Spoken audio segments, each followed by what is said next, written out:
हेमंत पवार यांना विनंती करते की आपण सन्माननीय फडणवीस साहेबांचं स्वागत करावं। नवनिर्वाचित खासदार सन्माननीय नरेश भोसले आणि हेमंत पवार यांना विनंती आहे की आपल्या सर्व हस्ते आणि कार्यक्रमात उपस्थित हा साहेब समोर आणि आरपीएफच्या वतीने रिपब्लिकन पार्टी ऑफ इंडिया यांच्या वतीने भास्कर वाघमारे जिल्हाध्यक्ष ठाणे आणि प्रमोद इंगळे हे माननीय फडणवीस साहेबांचं स्वागत करतायत आणि आनंदजी परांजपे यांच्या हस्तेही आपण उपमुख्यमंत्री देवेंद्रजी फडणवीस साहेब राष्ट्रवादी ठाणे शहरच्या वतीने स्वागत करतोय आणि अभिजित पानसे आणि अविनाश जाधव यांच्या वतीने माननीय उपमुख्यमंत्र्यांचा मनसे स्वागत होत आहे।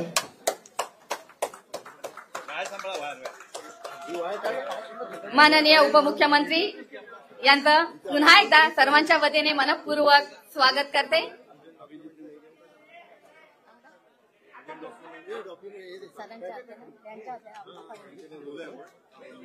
आणि आपल्या सर्वांच्या उपस्थितीमध्ये ज्या स्नेहमेळ्यासाठी आपण उपस्थित आहोत ते आपल्या सर्वांचं लाडकं उमेदवार म्हणून जे प्रतिनिधित्व करणार आहेत त्या ऍडव्होकेट निरंजन वसंत डावखरे यांच्या विजन डॉक्युमेंटचं सन्माननीय श्री देवेंद्र फडणवीस यांनी प्रकाशन करावं अशी मी त्यांना विनंती करते। विजन डॉक्युमेंट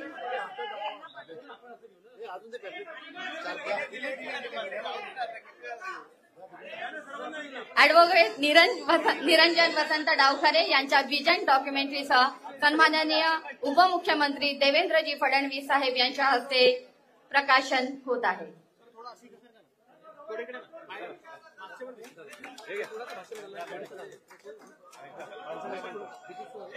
पानसे साहेबांचं झालं आता तुमचं चालू आणि पुन्हा मी अभिजित पानसे सरांना विनंती करते की कृपया आपण आपलं मनोगत व्यक्त करावं।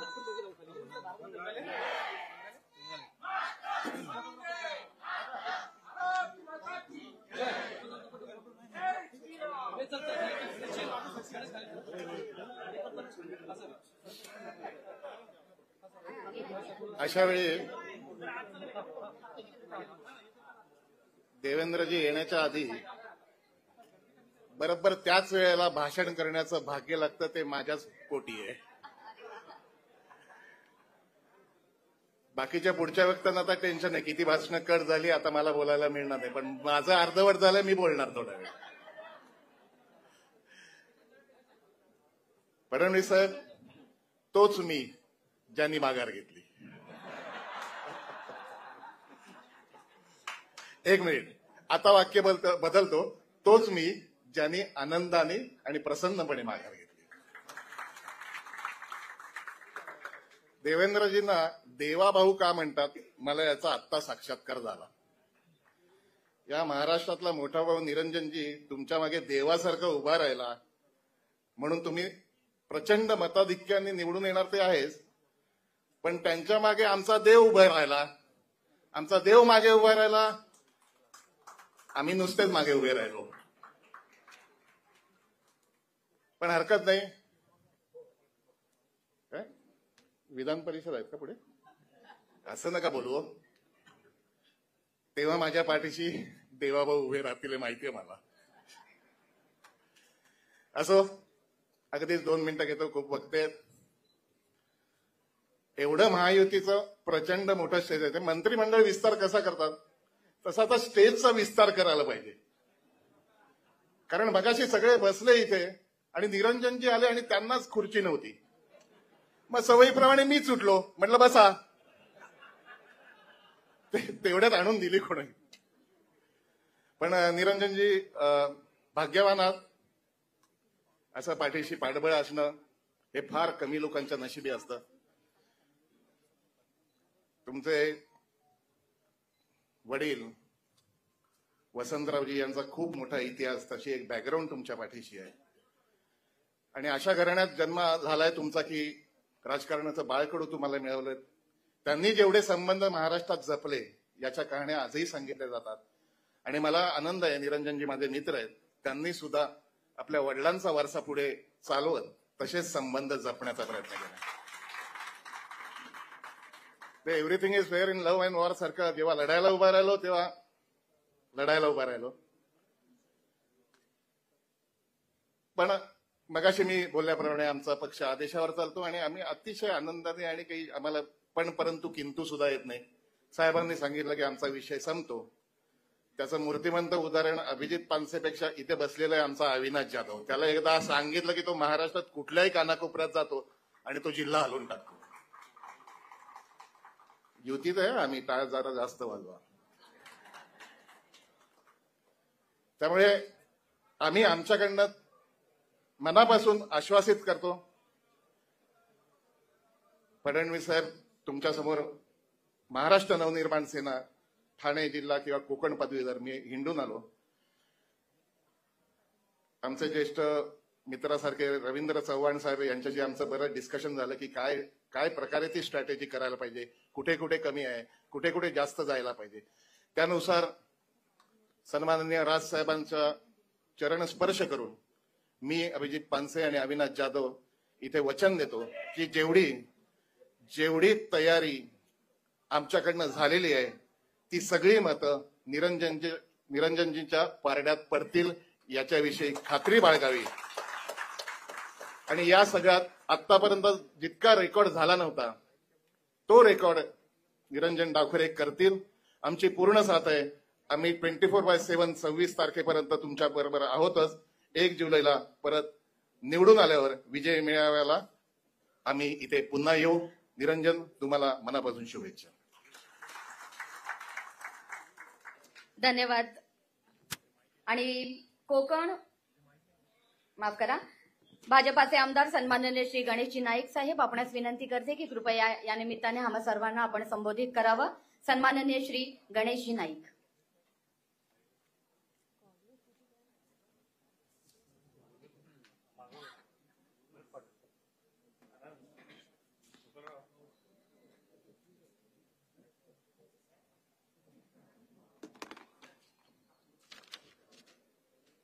कोकण पदवीधर निवडणूक प्रचार बैठक महायुतीचे उमेदवार श्री निरंजन वसंतराव डावखरे यांच्या विजयासाठी आपण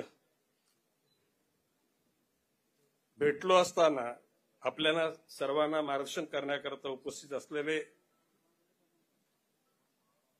माननीय देवेंद्रजी फडणवीस साहेब,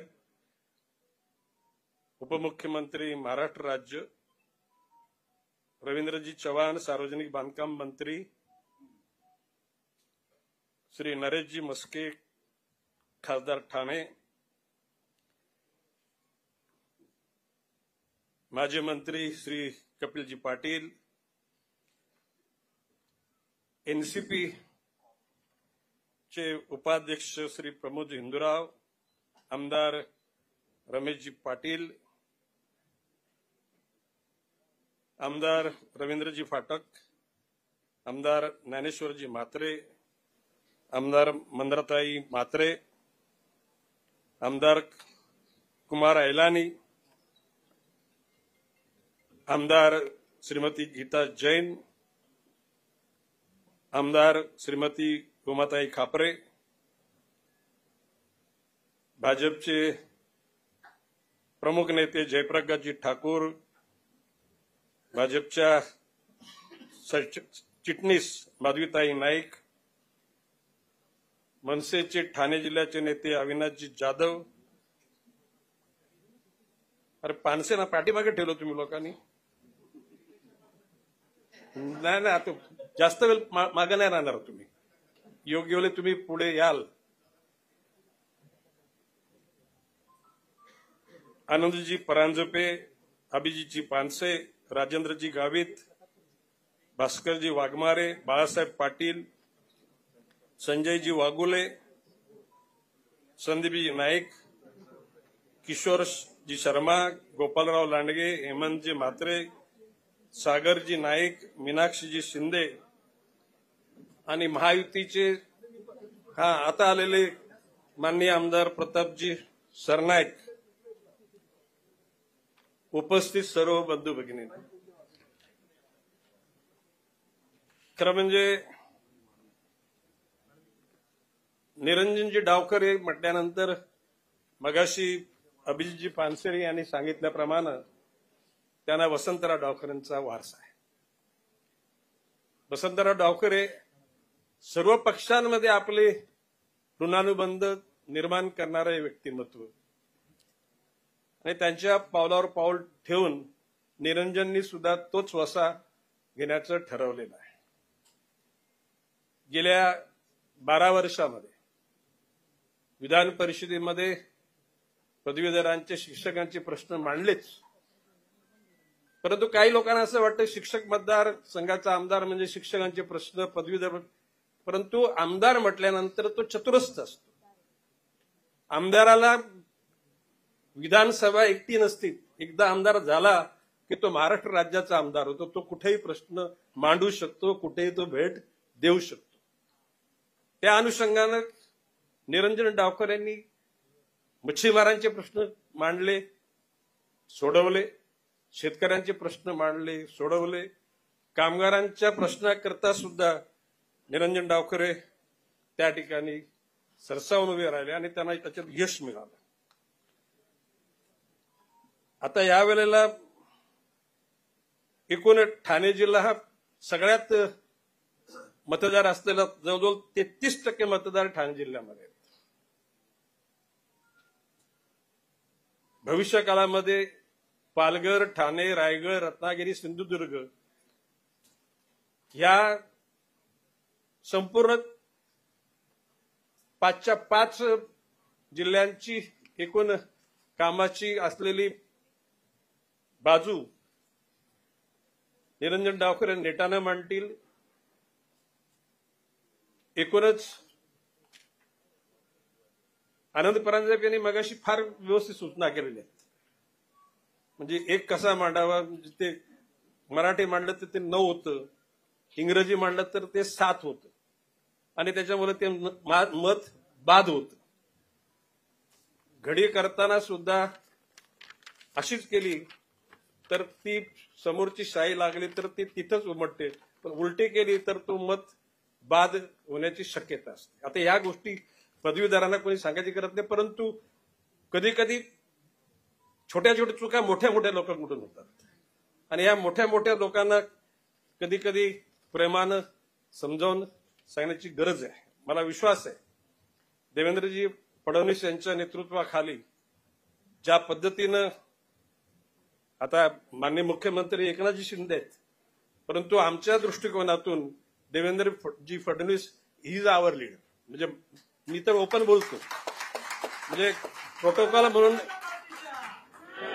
प्रोटोकॉल म्हणून एकनाथजी शिंदे या राज्याचे प्रमुख आहेत, परंतु पार्टीच्या अनुषंगानं देवेंद्रजी फडणवीस यांच्या अनुषंगानंच या ठिकाणी भारतीय जनता पक्षाचं कारभार चालतो आणि तो भविष्य काळामध्ये चालणार आहे. निरंजन डावकर आता या वेळेला मताचा उच्चांक करायचा आहे. निवडून येणाऱ्याच्या म्हणजे काय 2दा झाले म्हणजे 3ऱ्यांदा होणारच आहे, परंतु पुन्हा या मतदारसंघामधून पलीकडचे लोक उमेदवारी भरू का नको भरू अशा प्रकारची त्यांच्यामध्ये तुझ्या असलेल्या दबदब्याची एक दरारा निर्माण व्हावी. भीती नको, भीती वाटणं म्हणजे दहशत वाटणं. दरारा निर्माण व्हायला पाहिजे. तो होईल. 26 तारखेला पाऊस पडणार, मतांचा पण पडणार आणि नॅचरल पाऊस पण पडणार, म्हणून त्या सर्व गोष्टींचं नियोजन करायला लागणार आहे. आज सकाळी नवी मुंबईमध्ये आम्ही मिटिंग घेतली. 111 वॉर्डच्या सर्व लोकांना 11,000 मतं आहेत, म्हणजे प्रत्येक वॉर्डमध्ये 100 मतं आहेत. संदीप नाईकांनी प्रत्येक मतदाराला आपल्या कार्यकर्त्याला 15 मतांची जबाबदारी दिलेली आहे आणि सकाळी सुरुवात झाल्यापासून तासागणिक किती मतदान झालं याचं आपल्या सेंटरला त्या ठिकाणी इन्फॉर्मेशन आली पाहिजे आणि मॅक्झिमम मतं मतदान होईल आणि त्याच्यातलं मॅक्झिमम निरंजन डावकर यांच्या पारड्यात पडेल याकरता आपण सर्वांनी प्रयत्नशील राहावं. एकूण पानसे तुम्ही नको पाठीमागे राहणार, तुम्ही असे कसं तुम्ही निराश नाही झाले. तुम्ही काय बोलले, मनपूर्वक आनंदानं आणि सगळं तुम्ही बोललात आणि ते खरं आहे. There is discipline in your party. तुमच्या पक्षामध्ये शिस्त आहे. अविनाश, ही गोष्ट ऍडमायर, म्हणजे टोकाला गेलेला माणूस आदेश दिल्यानंतर पाठीमागे येतो. पक्ष किती मोठा आहे, त्याचा डोलारा किती मोठा आहे, त्याच्यापेक्षा त्या पक्षामध्ये काय सिस्टीम आहे ही पण महत्वाची असते. आणि ती त्या बाबतीमध्ये आता कोणी तुमचं कौतुक करेल न करेल, पण मी ओपनली सांगतो, there is discipline with your party. आणि मगाशी पानसी तुम्ही सांगितल्याप्रमाणे 1 जुलैला आपण परत जल्लोष करण्याकरता परत भेटू असा आपल्या सगळ्यांच्या वतीनं आपण निरंजन डावकर यांना विश्वास देऊया. जय हिंद, जय महाराष्ट्र.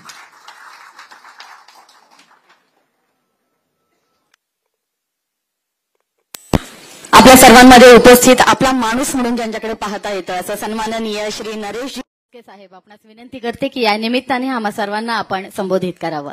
सन्माननीय श्री नरेशजी मस्के साहेब.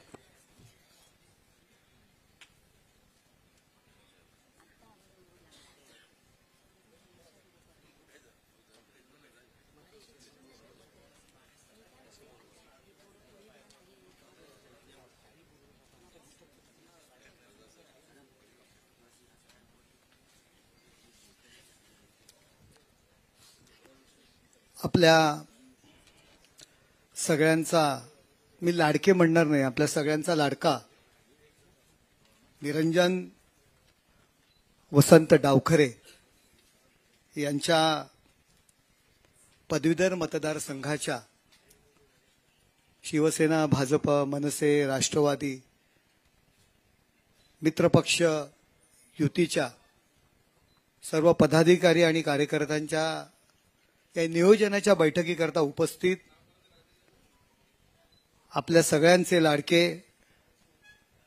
महाराष्ट्र राज्याचे मुख्यमंत्री, आपले नेते देवेंद्रजी फडणवीस साहेब, या राज्याचे बांधकाम मंत्री, आपल्या ठाणे जिल्ह्याचे सुपुत्र श्री रवींद्र चव्हाण साहेब, ज्येष्ठ नेते गणेशजी नाईक साहेब, माजी केंद्रीय मंत्री कपिल पाटील, आमदार मंदाताई म्हात्रे, प्रतापजी सरनाईक, गीता जैन, रमेशजी पाटील, प्रशांत ठाकूर, महेश चौगुले, कुमार ऐलानी, माजी खासदार राजेंद्र गावित, रवींद्र फाटक, नरेंद्रजी मेहता, राष्ट्रवादीचे आनंद परांजपे, प्रमोद हिंदूराव, आमदार उमाताई खापरे, मनसेचे नेते अभिजित पानसे, अविनाश जाधव, आरपीआयचे भास्कर वाघमारे, सगळ्यांची नावं घ्यायला पाहिजेत कारण नुकतीच निवडणूक झालेली आहे त्याच्यामुळे, आणि जमलेल्या सर्व व्यासपीठावरील मान्यवर, आज आपण सर्व आपल्या महायुतीचे पदाधिकारी, कार्यकर्ते या ठिकाणी जमलेले आहात. मी प्रथम तुमच्या सगळ्यांचे आभार मानतो की या नरेश मस्के सारख्या रस्त्यावरील कार्यकर्त्याला आपण 12 दिवसात खासदार केलेला आहे आणि आपण जी प्रचंड अशी मेहनत घेतलेली आहे त्या मेहनतीमुळे हा नरेश मस्के खासदार पदावरती घासून नाही तर ठोकून आलेला आहे, केवळ आपल्या सगळ्यांच्या मेहनतीमुळे. आणि लगेचच पदवीधर मतदारसंघाची निवडणूक लागली. निरंजन आणि आमची नेहमीच चर्चा होत होती कशा पद्धतीने तयारी करायची, कशा पद्धतीने लोकांसमोर जायचं, आणि बातमी आली की आमच्या अभिजित पानसेने फॉर्म भरला किंवा फॉर्म भरणार म्हणून त्यांनी जाहीर केलं. सगळ्यात मोठा पोटात गोळा माझ्या आला, कारण अभिजित पानसे पण माझा मित्र आणि निरंजन पण माझा मित्र, परत दोघांनीही निवडणुकीमध्ये प्रचंड असं काम केलेलं आहे. निवडणूक झालेले 5-6 दिवस होत आहेत, सगळे पत्रकार या दोघांना सोडून माझ्या पाठीमागे की आता नरेश मस्के आपण काय करणार. मी त्या दिवशी फोन बंद केला आणि नाशिकला पळून गेलो, कारण आता उत्तर काय देणार? उत्तर जर निरंजन डावखरे योग्य म्हटलं की अभिजित पानसेला राग येणार, अभिजित पानसे योग्य म्हटलं तर निरंजनला राग येणार. मी आपलं रवींद्र चव्हाण साहेबांना फोन केला, चव्हाण साहेब अहो मिटवा आहे लवकर. मी रोज निरंजनला फोन करायचो, निरंजन हा विषय थोडासा संपव रे लवकर, फडणवीस साहेबांना सांग. एक वेळेस अभिजित पानसेला फोन केला आणि बोललो जरा बघूया काय त्याचं मन परिवर्तन होतं का. अभिजितला म्हणालो अरे किती नोंदणी केलीस तू? तर माझी एवढी एवढी. अरे निरंजनने एवढी मोठी नोंदणी केलेली आहे. अभिजितने त्याच्या पुढचा आकडा सांगितला. बोलो झालं असं वाटोळं झालं. बोललो आता करायचं काय? पण खास करून फडणवीस साहेब मी तुमचे आभार मानेन की सगळ्यात मोठ्या संकटातून तुम्ही मला वाचवलं. कारण महायुती म्हणून निरंजनचं काम तर करायचं आहे, पण महायुतीमध्ये अभिजित पानसे पण आहे. अभिजित पानसे निरंजनचं काम केलं तर म्हणणार हा गद्दार आहे. बघा मला लगेच ऐसान फरामोश कृतज्ञ आहे. आणि अभिजित तर मित्र लहानपणापासून, माझ्या अगदी डिझाईन बनवण्यापासून या इलेक्शनच्या अभिजितनी त्याच्यामध्ये सहभाग. अविनाशचा चेहरा मला आठवला. आता करायचं काय? परंतु केवळ फडणवीस साहेबांनी ती भूमिका घेतली आणि म्हणून आज अतिशय सलोख्याने आणि अतिशय आनंदपूर्ण वातावरणामध्ये आज या ठिकाणी आपण महायुतीमध्ये आपण एकत्र बसलेलो आहोत. निरंजन डावखरे यांचा विजय निश्चित आहे. काही त्याला कारण विरोधकांचा उमेदवार कोण आहे, काय किरकिर आहे, काहीही कोणालाच माहिती नाही, नावही कोणाला माहिती नाहीये. त्यामुळे निरंजनजी निवडून येणार. परंतु नरेश मस्केच्या निवडणुकीत जसे तुम्ही संध्याकाळी सगळे जमत होते, नरेश मस्के आगे बढो हम तुम्हारे साथ है, रोज आपल्या वॉर्डात रॅली काढत होते, तशी ही निवडणूक नाहीये. माझं निरंजनला विनंती आहे की उद्याच्या दिवसामध्ये वॉर्ड वाईज आपण त्यांचे पोस्टल ॲड्रेसनुसार जर आपण ती यादी दिली तर आम्ही शिवसेनेकडनं जी काही जबाबदारी आहे, खासदार म्हणून तर माझी जबाबदारी आहेच. आज आम्ही सरनाईक साहेब आणि आम्ही मीरा भाईंदरमध्ये होतो, नरेंद्रजी मेहता होतो, तर त्या ठिकाणी कशा बैठका लावायच्या त्याचं नियोजन सुद्धा सरनाईक साहेबांनी केलेलं आहे. काल मी नवी मुंबईत स्वतः गेलेलो, आमचे पक्षाचे पदाधिकारी होते, त्यांच्या वतीने कशा पद्धतीने प्रचार करायचा त्याचं सुद्धा नियोजन केलेलं आहे. पण लवकरात लवकर आम्हाला वॉर्ड वाईज जरी काढून दिलं, विभाग वाईज जरी आपले जे काही मतदार आहेत त्यांची नावं जर आपण काढून दिलीत तर आमच्या लोकांनी त्या लोकांपर्यंत आमचा संपर्क साधता येईल आणि निवडणुकीच्या दिवशी त्यांना त्या मतदान केंद्रापर्यंत घेऊन जाण्याची जबाबदारी आपण सगळ्यांनी घ्यायची. जास्त आरडाओरड करायची नाहीये, जास्त बोंबाबोंब पण करायची नाही. आपण त्या मतदाराशी गाठायचा आहे, संपर्क साधायचा आहे. कारण बऱ्याच जणांना ह्या निवडणुकीमध्ये बऱ्याच जणांनी रोल केलेला नाहीये, बऱ्याचशा पदाधिकाऱ्यांनी रोल केलेला नाहीये. मला माहित आहे जर कोणी किती काय बोललं तरी सिनेटची निवडणूक असेल किंवा हे पदवीधरमध्ये जास्त काही असा कोणाचा पदाधिकाऱ्यांचा सहभाग नसतो. ठराविक लोक हल्ली म्हणजे मागच्या निवडणुकीपासून ही निवडणूक होते ही तरी लोकांना कळली, नाही तर यापूर्वी ही निवडणूक कधी होते काय होते हे सुद्धा कोणाला माहीत नव्हतं. परंतु तुम्हाला पक्षाच्या वतीने त्या एरियातील त्या पदाधिकाऱ्यांच्या व ती यादी तुम्हाला दिली जाईल आणि त्यानुसार तुमचे जे काही त्यांच्याशी संपर्क असतील, जर संपर्क नसेल प्रयत्न करा. उगाच ओढून ताडून कोणाला तरी 10 वेळा त्याच्या घरी जाऊ नका, कारण तो पदवीधर आहे. आणि वेळ काळ सगळ्या गोष्टी पाळा. कधी लोकांशी आपण संपर्क साधणार आहोत ती वेळ पाळा, नाही ती रात्री 11 आणि 12 वाजता तुम्ही त्याच्याकडे जा, निरंजनला मत द्या, देणार असेल तो पण देणार नाही. त्यामुळे ह्या सगळ्या काळजी आपण घेऊया. पक्षाचे पदाधिकारी, शहर प्रमुख असतील, आमचे विभाग प्रमुख असतील, नगरसेवक असतील, तुम्हाला यादी उद्या जर यादी निरंजनजी डावखरे यांच्याकडनं आली तर त्यांचं पत्र असेल आणि त्यांचे काही पॅम्पलेट्स असतील ते लोकांपर्यंत पोहोचवण्याचं काम आपण करायचं आहे. आणि निरंजनजी डावखरे यांना माझ्याकडनं हार्दिक शुभेच्छा देतो. आणि शिवसेना म्हणून आणि आम्ही कुठेही कमी पडणार नाही. ज्या पद्धतीने ठाणा लोकसभेमध्ये मला निवडून आणण्याकरता आपण सगळ्यांनी प्रयत्नांची पराकाष्ठा केली, त्याच पद्धतीने या ठिकाणी मी शब्द देतो की आमचे सर्व पदाधिकारी आणि कार्यकर्ते काम करतील. धन्यवाद. जय हिंद, जय महाराष्ट्र.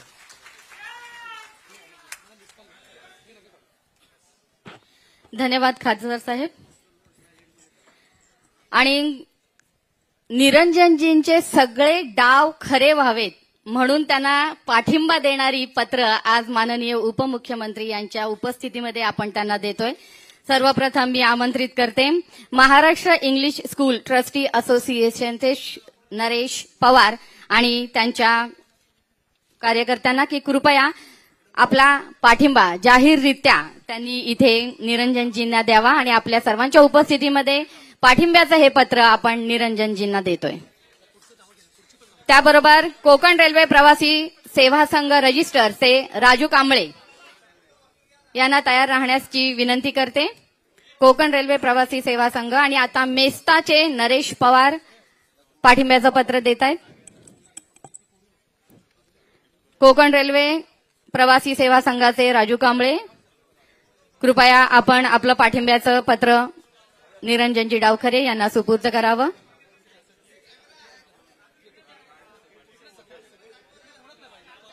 त्या पाठोपाठ आमंत्रित करते महाराष्ट्र राज्य शिवछत्रपती शिक्षक संघटना. महाराष्ट्र राज्य शिवछत्रपती शिक्षक संघटना सन्माननीय श्री ज्ञानेश्वर म्हात्रे सर आणि त्यांच्या सर्व सहकाऱ्यांना विनंती करते की आपल्या पाठिंब्याचं हे पत्र सन्माननीय श्री निरंजनजी डावखरे यांना सन्माननीय देवेंद्र फडणवीस साहेब यांच्या उपस्थितीमध्ये आपण सुपूर्द करावं.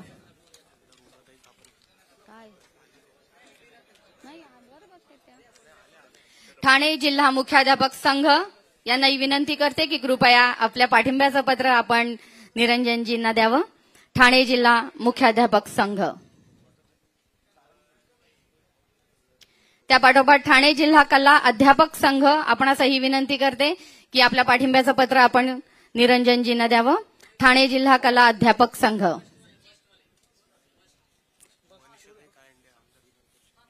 मनीषाताई कायंडे आमदार विधान परिषद, आपलं मनपूर्वक स्वागत. ठाणे जिल्हा कला अध्यापक संघ श्री विजय पवार आणि त्यांचे सर्व सहकारी आपणास विनंती करते की आपल्या पाठिंब्याचं पत्र कृपया आपण निरंजनजींना द्यावं.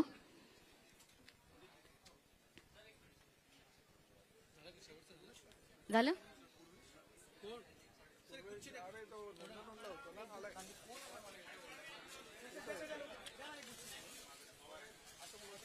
मेस्ता कोकण रेल्वे प्रवासी सेवा संघ, महाराष्ट्र राज्य छत्रपती शिक्षक संघटना, ठाणे जिल्हा मुख्याध्यापक संघ आणि ठाणे जिल्हा कला अध्यापक संघ या सर्व संघटनांनी आज जाहीररित्या निरंजनजी डावखरे यांना आपल्या पाठिंब्याचं पत्र आपल्या सर्वांच्या उपस्थितीमध्ये दिलेलं आहे. सर्व मान्यवरांचे पुन्हा एकदा आभार व्यक्त करून त्यांना आसनस्थ होण्याची विनंती करते आणि आपले उमेदवार सन्माननीय श्री निरंजनजी डावखरे यांना विनंती करते की कृपया या निमित्ताने आपण आपलं मनोगत व्यक्त करावं.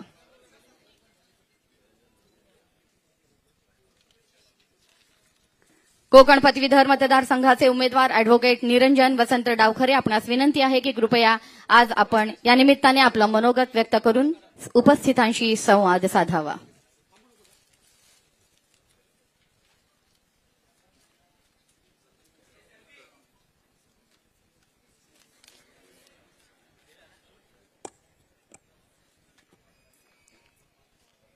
कोकण पदवीधर मतदारसंघाच्या होऊ घातलेल्या 26 तारखेला जी निवडणूक होऊ घातली त्या निवडणुकीच्या दृष्टिकोनाने या इकडे जी प्रचार सभा ठेवले त्या प्रचार सभेला ज्यांची प्रमुख उपस्थिती आहे आणि ज्यांचा आशीर्वाद नेहमीच भारतीय जनता पार्टीच्या प्रत्येक कार्यकर्त्याला एक संजीवनी देतो ते आपल्या सर्वांचेच लाडके सन्माननीय फडणवीस साहेब, त्याचबरोबर मंचावर उपस्थित या कोकणामधले खऱ्या अर्थाने कोकणाचे सुपुत्र आणि सातत्याने पायाला भिंगरी लावून एक जरी ते कोकणाचे नेते आहेत पण एक कार्यकर्ता म्हणून जे सेमीच कार्यकर्त्यासारखेच धावत असतात ते आपले सर्वांचे लाडके नेते सन्माननीय रवींद्रजी चव्हाण साहेब,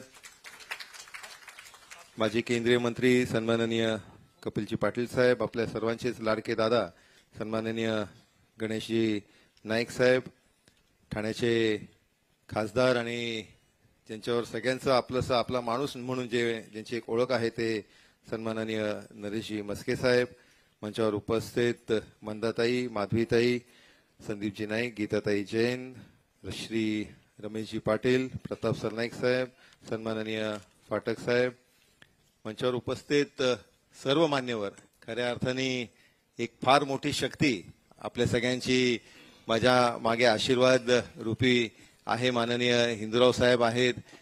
माझ्या पहिल्या निवडणुकीपासून ज्यांची नेहमीच मला साथ लागले ते सगळेच नेते आज मंचावर उपस्थित आहेत आणि आपल्या सगळ्यांचाच प्रेम आशीर्वाद असा नेहमीच जे समोर बसलेले आहेत त्यांच्या माध्यमाने पण भेटत राहिलेला आहे. या मतदारसंघामध्ये जसं दादांनी मगाशी नाईक हो आणि ज्यांची साथ आणि मैत्रीचा हात भेटला ते सन्माननीय अभिजितजी पानसे, अविनाशजी, सर्व मंचावरचे उपस्थित मान्यवर. खरं तर आपल्या सगळ्यांना फडणवीस साहेबांना ऐकायचंय आणि त्याच्यामुळे मी तिकडे पण माना हालायला लागलेत. तर त्याच्यामुळे मी आपला जास्त वेळ घेणार नाही. फक्त माझं स्वार्थ या इकडे निवडणुकीचा आहे आणि त्याच्यामुळे निवडणुकीच्या दृष्टिकोनाने या 26 तारखेला होऊ घातलेल्या जी निवडणूक आहे त्याच्यामध्ये आपल्या सगळ्यांना एक फार मोठी ताकद, फार मोठी शक्ती खर तर या पूर्ण कोकणामध्ये भारतीय जनता पार्टीच्या कार्यकर्त्यांची आणि त्याचबरोबर मनसे आहे, त्याचबरोबर शिवसेना आहे, त्याचबरोबर राष्ट्रवादीची जी संस्थात्मक ताकद आहे, महायुतीची पूर्ण ताकद या मतदारसंघामध्ये कार्यकर्त्यांची जर आपण बघितली तर निश्चितपणे या मतदारसंघामध्ये मोठं यश हे आपलं नक्कीच आहे. फक्त आपल्याला कुठेही गाफील राहायचं नाहीये. कारण मगाशी जसं नाईक साहेबांनी सांगितलं की 26 तारखेला पाऊस येण्याची शक्यता जास्त आहे, कारण जूनचा तो शेवटचा आठवडा आहे आणि त्याच्यामुळे जर आपल्याला सगळ्यांना लक्षात असेल तर मागच्या निवडणुकीतही आपल्याला या मतदारसंघामध्ये ज्यावेळेस मतदान होतं त्यावेळेस सिंधुदुर्ग आणि पालघर या 2 जिल्ह्यांमध्ये एवढा पाऊस होता, म्हणजे सगळ्याकडेच पाऊस होता. सकाळी 6ला पाऊस सुरू झाला, रात्री 9ला पाऊस थांबला, पण या 2 जिल्ह्यांमध्ये जवळपास पूर परिस्थिती असतानाही आपलं मतदान आपण 100% करून घेतलं. त्याचं कारण होतं की आपण त्याच्यामध्ये नियोजन केलं होतं आणि त्याच्यामुळे प्रत्येक मतदारापर्यंत पोहोचून प्रत्येक मतदाराला त्या दिवशी काढणं आणि त्याचं मतदाराचं कसं वेळ वाचेल, आपलं मतदान कसं करावं, या सगळ्या गोष्टींची माहिती आपण त्यांच्यापर्यंत पोहोचवलेली आहे. माझं कार्य या मतदारसंघामध्ये गेली 2 टर्म आपल्या समोर कर्तव्यपथ या कार्य अहवालाच्या माध्यमाने मी समोर ठेवलेलंच आहे. मग त्याच्यामध्ये शिक्षण क्षेत्रातले जे प्रश्न असतील, शैक्षणिक क्षेत्रातले जे प्रश्न असतील, त्याचबरोबर नॉन टीचिंग स्टाफचेही अनेक प्रश्न सोडवण्यामध्ये निश्चितपणे मला सभागृहाच्या माध्यमाने एक चांगलं यश भेटलं. एमपीएससी यूपीएससीचे विद्यार्थी आहेत, या सगळ्यांच्याही जे प्रश्न आहेत ते प्रश्न सोडवण्याच्या मागे माननीय फडणवीस साहेबांनी नेहमीच मदत केलेली आहे. बीएमएसच्या विद्यार्थ्यांचा साहेब एक फार मोठा प्रश्न आणि आपल्याकडे अर्थ खातं होतं त्यावेळेस हा एक प्रश्नही मार्गी त्यावेळेस लागला होता. बीएमएसच्या विद्यार्थ्यांचा किंवा बीएमएसचे जे डॉक्टर्स होते त्यांचं मानधन हे त्यांना योग्य रीत्यामध्ये शासनाकडनं त्यावेळेस भेटलं आणि त्याच्यामुळे या सगळ्या कार्याच्या शिदोरीवर आणि आपल्या महायुतीच्या कार्यकर्त्याच्या जीवावर या मतदारसंघामध्ये आपण ज्यावेळेस निवडणूक लढतोय त्यावेळेस निश्चितपणे आपण चांद्यापासून बांद्यापर्यंत हा जो मतदारसंघ आहे याच्यामध्ये फार मोठ्या ताकदीने प्रत्येक मतदारापर्यंत सुनियोजित पद्धतीमध्ये म्हणजे 15-20 मतदारांची जबाबदारी घेऊन आपल्याला मतदान उतरवायचं आहे. मगाशीच खरं तर परांजपे साहेबांनी मतदान कसं करायचं याबद्दल सविस्तररित्या आपल्याला सांगितलंच आहे की मराठीतला 1 काढला तर तो 9 आहे म्हणून आपलं मतदान बाद होऊ शकतं, इंग्रजीतला 1 काढला तर ते 7 आहे म्हणून आपलं मतदान बाद होऊ शकतं. जो स्केचपेन आणि मार्कर मतदान केंद्रावर आहे तोच आपल्याला वापरायचा आहे आणि त्याचबरोबर मतदान केल्यानंतर आपल्याला मतदारांना आवर्जून सांगायचंय की मतपत्रिका ही उभी फोल्ड करायची आहे, कारण स्केचपेन किंवा मार्करची शाई ही ओली असते आणि त्याची इम्प्रेशन जर उमटली तर जर आडवं फोल्ड केलं तर खालच्या नावावर इम्प्रेशन येऊ शकतं आणि त्याच्यामुळे आपलं मतदान बाद होऊ शकतं. आपण जर उभं फोल्ड केलं तर ते नावावरच इम्प्रेशन येतं आणि मतदान बाद होणार नाही.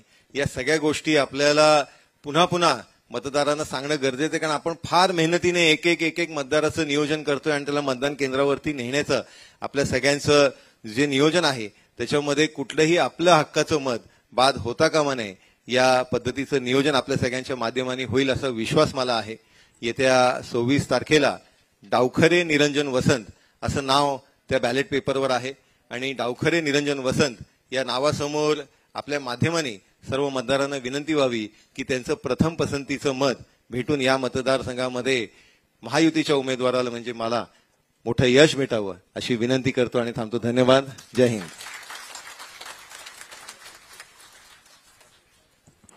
धन्यवाद डावखरे साहेब. सार्वजनिक बांधकाम मंत्री महाराष्ट्र राज्य सन्माननीय माननीय श्री रवींद्रजीत चव्हाण साहेब आपणास विनंती करते की या निमित्ताने आम्हा सर्वांना आपण संबोधित करावं.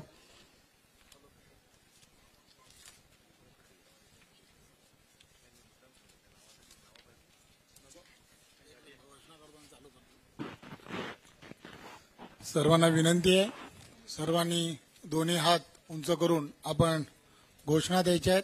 बोला भारत माता की जय. भारत माता की जय. वंदे वंदे महायुतीचा महायुतीचा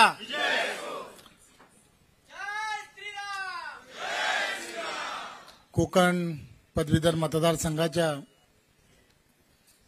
या निवडणुकीच्या प्रचाराच्या निमित्ताने उपस्थित आदरणीय देवेंद्रजी, त्याचबरोबर सन्माननीय संपूर्ण व्यासपीठ, माझ्या समोर उपस्थित सर्व महायुतीचे पदाधिकारी कार्यकर्ते आणि त्याचबरोबर विविध शिक्षक संघटना, शिक्षकेतर संघटना, आदरणीय महाराष्ट्र राज्याचे मुख्यमंत्री एकनाथराव शिंदे साहेब यांचं सभागृहात आगमन झालेलं आहे. आपण सर्वांनी टाळ्या वाजवून त्यांचं स्वागत करायचं आहे.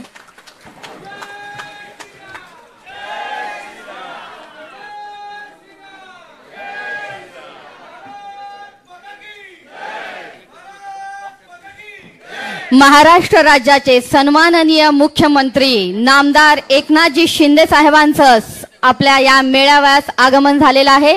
महायुतीच्या वतीने शिंदे साहेबांचं मनपूर्वक स्वागत. आणि निरंजनजी डावखरे, आपणास विनंती करते की आपण कृपया शिंदे साहेबांचं स्वागत करावं.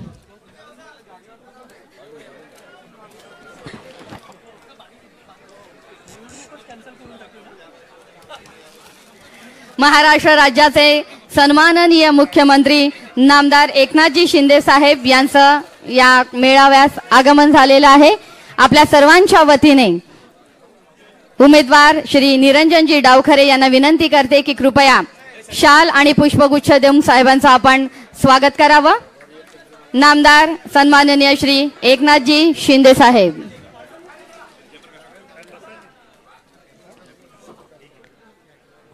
सर्व मान्यवरांचे पुन्हा एकदा मनस्वी आभार व्यक्त करते आणि चव्हाण साहेब विनंती करते की कृपया आपण आपलं मनोगत व्यक्त करावं.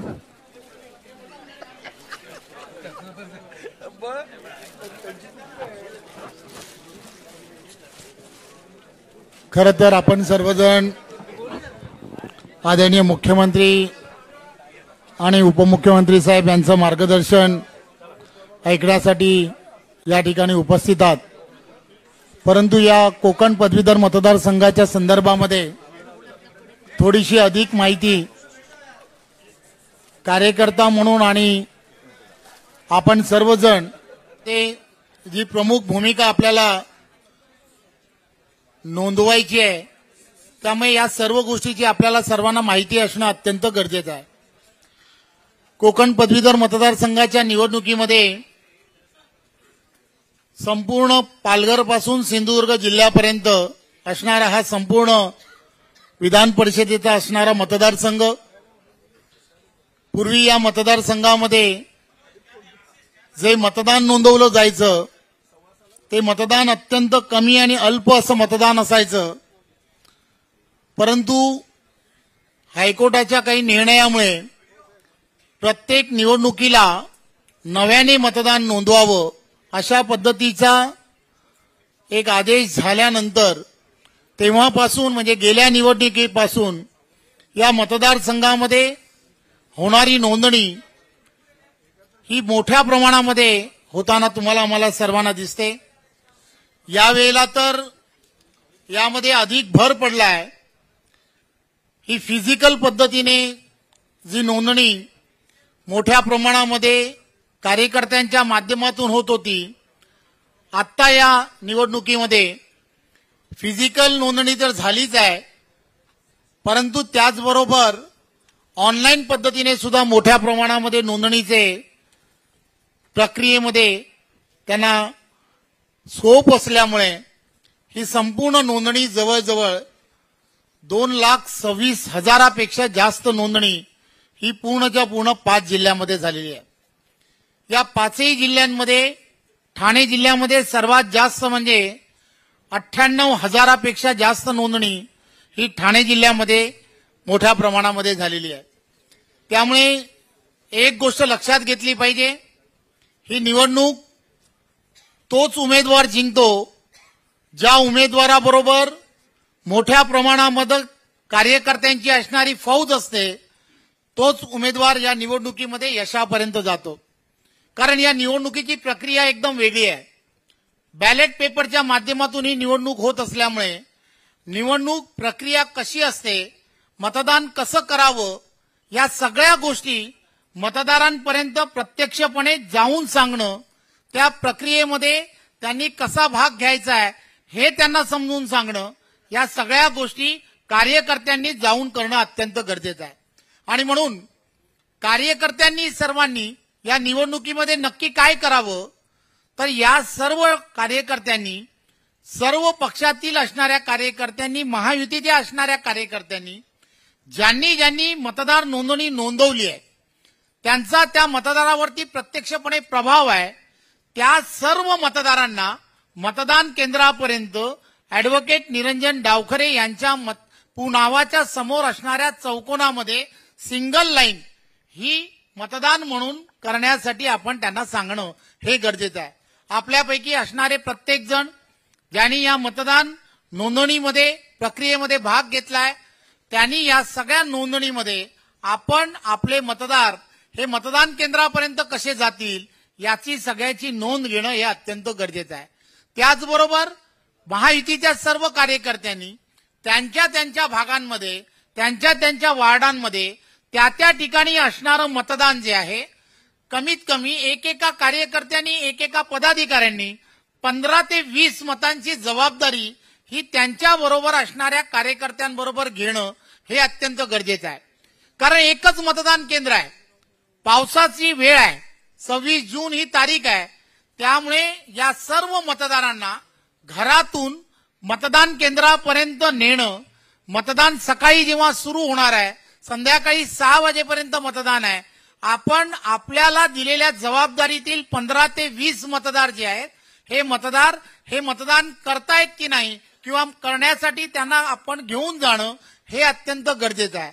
मी हे यासाठी सांगतोय की आपण ज्या मतदारसंघामध्ये काम करतो त्या ठिकाणी आपल्याला एकत्रपणे मतदार असतात, परंतु तरी सुद्धा मतदान जे आहे ते 50% जास्त जर करायचं असेल तर आपल्याला अनेक प्रयत्न करावे लागतात. हे तर मतदान जे आहे हे स्कॅटर आहे. पूर्णच्या पूर्ण 39 मतदारसंघामध्ये जवळजवळ 39 मतदारसंघामध्ये 2,30,000 आहे. याचा अर्थ लक्षात घ्या की प्रत्येक इमारतीमध्ये कमीत कमी 1, 2 किंवा 5 किंवा 10 याच्यापेक्षा जास्त असणार नाही. त्यामुळे आपण या मतदार यादीबद्दल सतर्क राहणं. पूर्णच्या पूर्ण मतदार यादीमध्ये काही पत्ते जे आहेत ते फक्त थोडंच लिहिलेले पत्ते आहेत.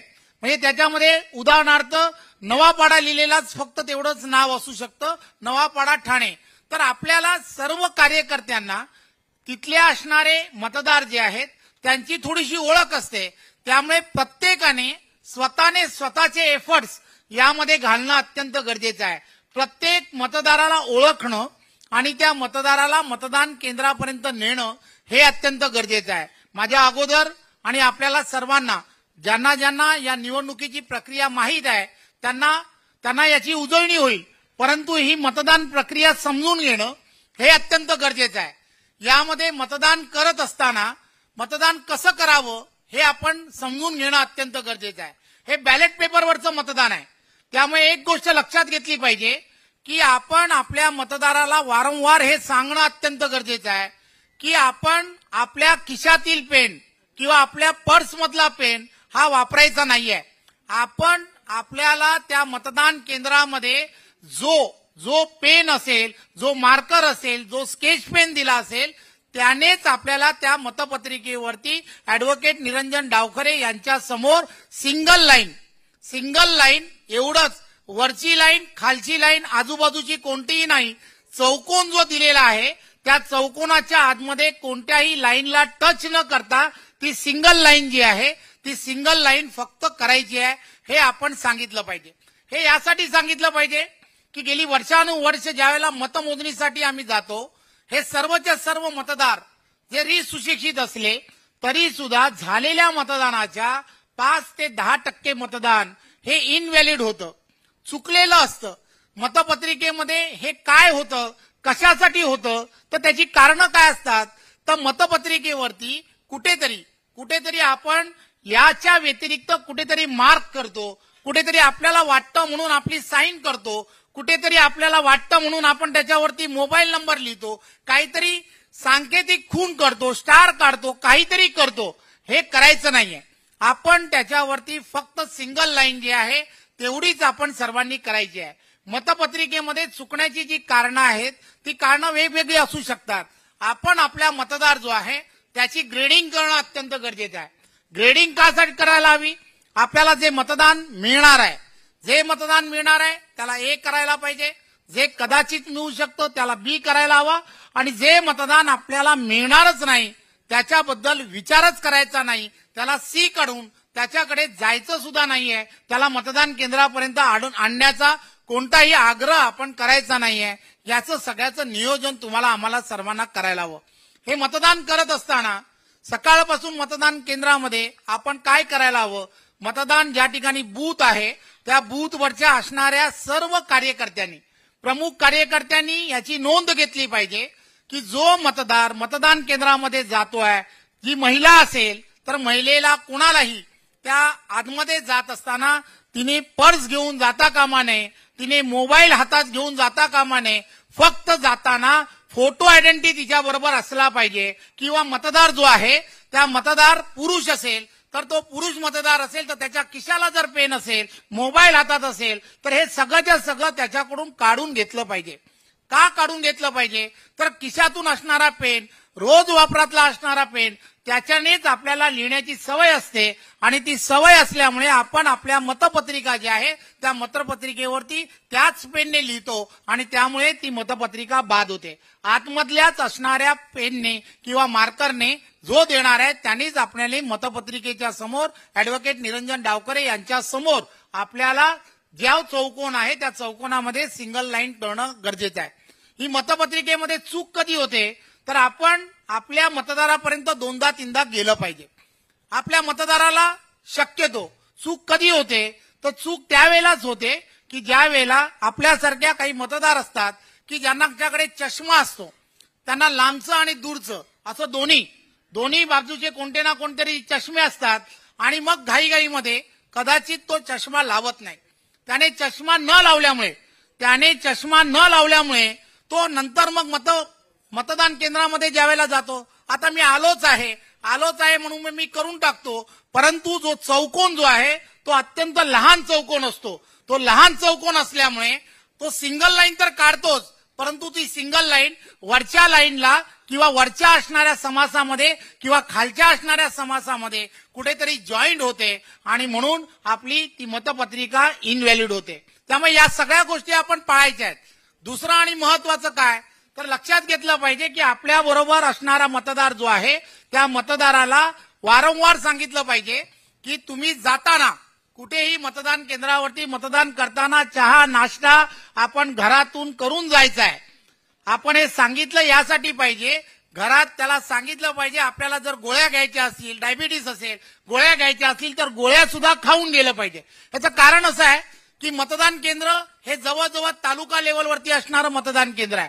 त्यामुळे ज्या ठिकाणी आपण जातो त्या ठिकाणी जाण्यासाठी अर्धा तास तरी निदान लागतो, आणि रांगेत पुन्हा अर्धा तास. ज्या वेळेला त्याचा नंबर येतो त्यावेळेला आपोआप त्याने नाश्ता केला नसेल किंवा त्यांनी त्याची औषधं घेतली नसतील तर आपोआप रोजच्या सवयीप्रमाणे त्याचे हातपाय कापायला लागले तर तो सिंगल लाईन ज्यावेळेला काढतो त्यावेळेला ती सिंगल लाईन कुठेतरी काढताना हातपाय कापला तर ती सिंगल लाईन होत नाही, तिला एक वेगळ्या पद्धतीने त्याचं चित्र निर्माण होतं. एक गोष्ट लक्षात घेतली पाहिजे, आपल्या मतदाराला आपण सिंगल लाईनच काढायला सांगितली पाहिजे. मराठी एक काढणं हे आपल्याला अत्यंत घातक आहे, कारण या मतपत्रिकेमध्ये 13 उमेदवार आहेत. 13 उमेदवार असल्यामुळे कदाचित त्याचा आकडा जो आहे तो आकडा त्याने एक काढला, परंतु मतमोजणी करणारा त्याला असं कदाचित वाटलं की तो इंग्रजी 9 आहे मग ती मतपत्रिका जी आहे ती 9 म्हणून तिला काउंट केलं जातं. म्हणून आपण आपलं हक्काचं जे मतदान आहे त्यामध्ये जी आपल्याला आता आपल्याकडे जो कागद दिलेला आहे किंवा डमी पेपर आता यानंतरच्या काळामध्ये आपल्याला 15 लोकांना ज्यांना जबाबदारी देणार आहेत त्यांच्याकडून ती पूर्णच्या पूर्ण आपल्याला प्रक्रिया समजून घेऊन ती प्रक्रियेमध्ये त्यांनी पुन्हा त्याचा सराव करण्यासाठी देणार आहोत. त्यावेळेला ऍडव्होकेट निरंजन डावकरे यांच्यासमोर सिंगल लाईन म्हणजे सिंगल लाईन, त्याच्या व्यतिरिक्त दुसरा कोणताही प्रकार आपण सांगायचा नाहीये. मला खात्री आहे की इथे असणारा पूर्णच्या पूर्ण महायुतीचा असणारा कार्यकर्ता, इथे असणारे शिक्षक आणि इथे असणारे सर्व शिक्षकेतर कर्मचारी असतील, या सर्वांनी मोठ्या प्रमाणामध्ये ऍडव्होकेट निरंजन डावकरे साहेबांना पाठिंबा दिलाय. परंतु एक गोष्ट लक्षात घेतली पाहिजे, पाठिंबा देऊन होणार नाहीये. तुम्हाला आम्हाला सर्वांना मतदान केंद्रापर्यंत मतदार घेऊन जाणं हे अत्यंत गरजेचं आहे. होणारं मतदान जे आहे, होणाऱ्या मतदानाच्या निम्म मतदान हे पहिल्या पसंतीचं होणं हे अत्यंत गरजेचं आहे. आपण सर्वांनी लक्षात घेतलं पाहिजे की आपल्या समोर असणारे जे पक्ष आहेत हे पक्ष कुठेतरी एक नेरेटिव्ह मोठ्या प्रमाणामध्ये तयार करत असतात आणि मग कुठेतरी या नेरेटिव्ह मध्ये कदाचित पहिल्या फेरीच्या बाहेर मतदान गेलं तर आपण कुठेतरी अडचणीत येऊ शकतो. तर एवढ्या मोठ्या प्रमाणामध्ये कार्यकर्त्यांची असणारी, आपल्याकडे असणारी फौज, आपल्याबरोबर असणारं संघटन आणि या सगळ्या गोष्टी लक्षात घेता आपण आपल्या कार्यकर्त्यांच्या माध्यमातून पहिल्या पसंतीचंच मतदान हे ऍडव्होकेट निरंजन डावकरे साहेबांना मिळवून देण्यासाठी शर्तीचे प्रयत्न 26 तारखेपर्यंत आपल्याला सर्वांना करायचे आहेत. मला खात्री आहे आपल्यापैकी प्रत्येक जण, इथे असणारा प्रत्येक जण महायुतीचा कार्यकर्ता म्हणून आपली जबाबदारी अतिशय चोखपणे पार पाडेल. पुन्हा एकदा आपणा सर्वांना आणि आपल्या सर्वांच्या वतीने ऍडव्होकेट निरंजन डावकरे साहेबांना खूप खूप शुभेच्छा देतो. जय हिंद, जय महाराष्ट्र.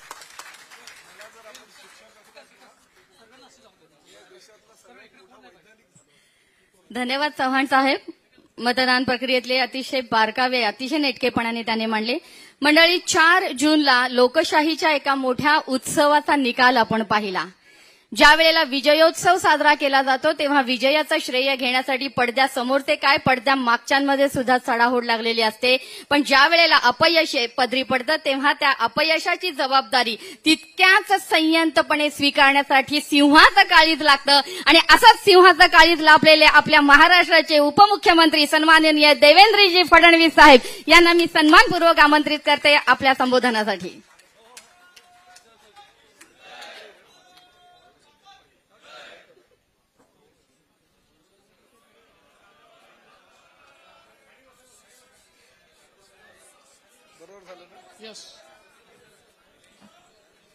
भारत माता की, भारत माता की, छत्रपती शिवाजी महाराज की, धर्मवीर छत्रपती संभाजी महाराज की, जय भवानी, जय भवानी, जय जय जय जय जय भवानी, जय जय जय जय जय शिवाजी. हिंदवी स्वराज्याचे सरसंस्थापक छत्रपती शिवरायांना मानाचा मुजरा करतो. भारतीय राज्यघटनेचे शिल्पकार भारतरत्न डॉक्टर बाबासाहेब आंबेडकर यांना मानवंदना अर्पित करतो.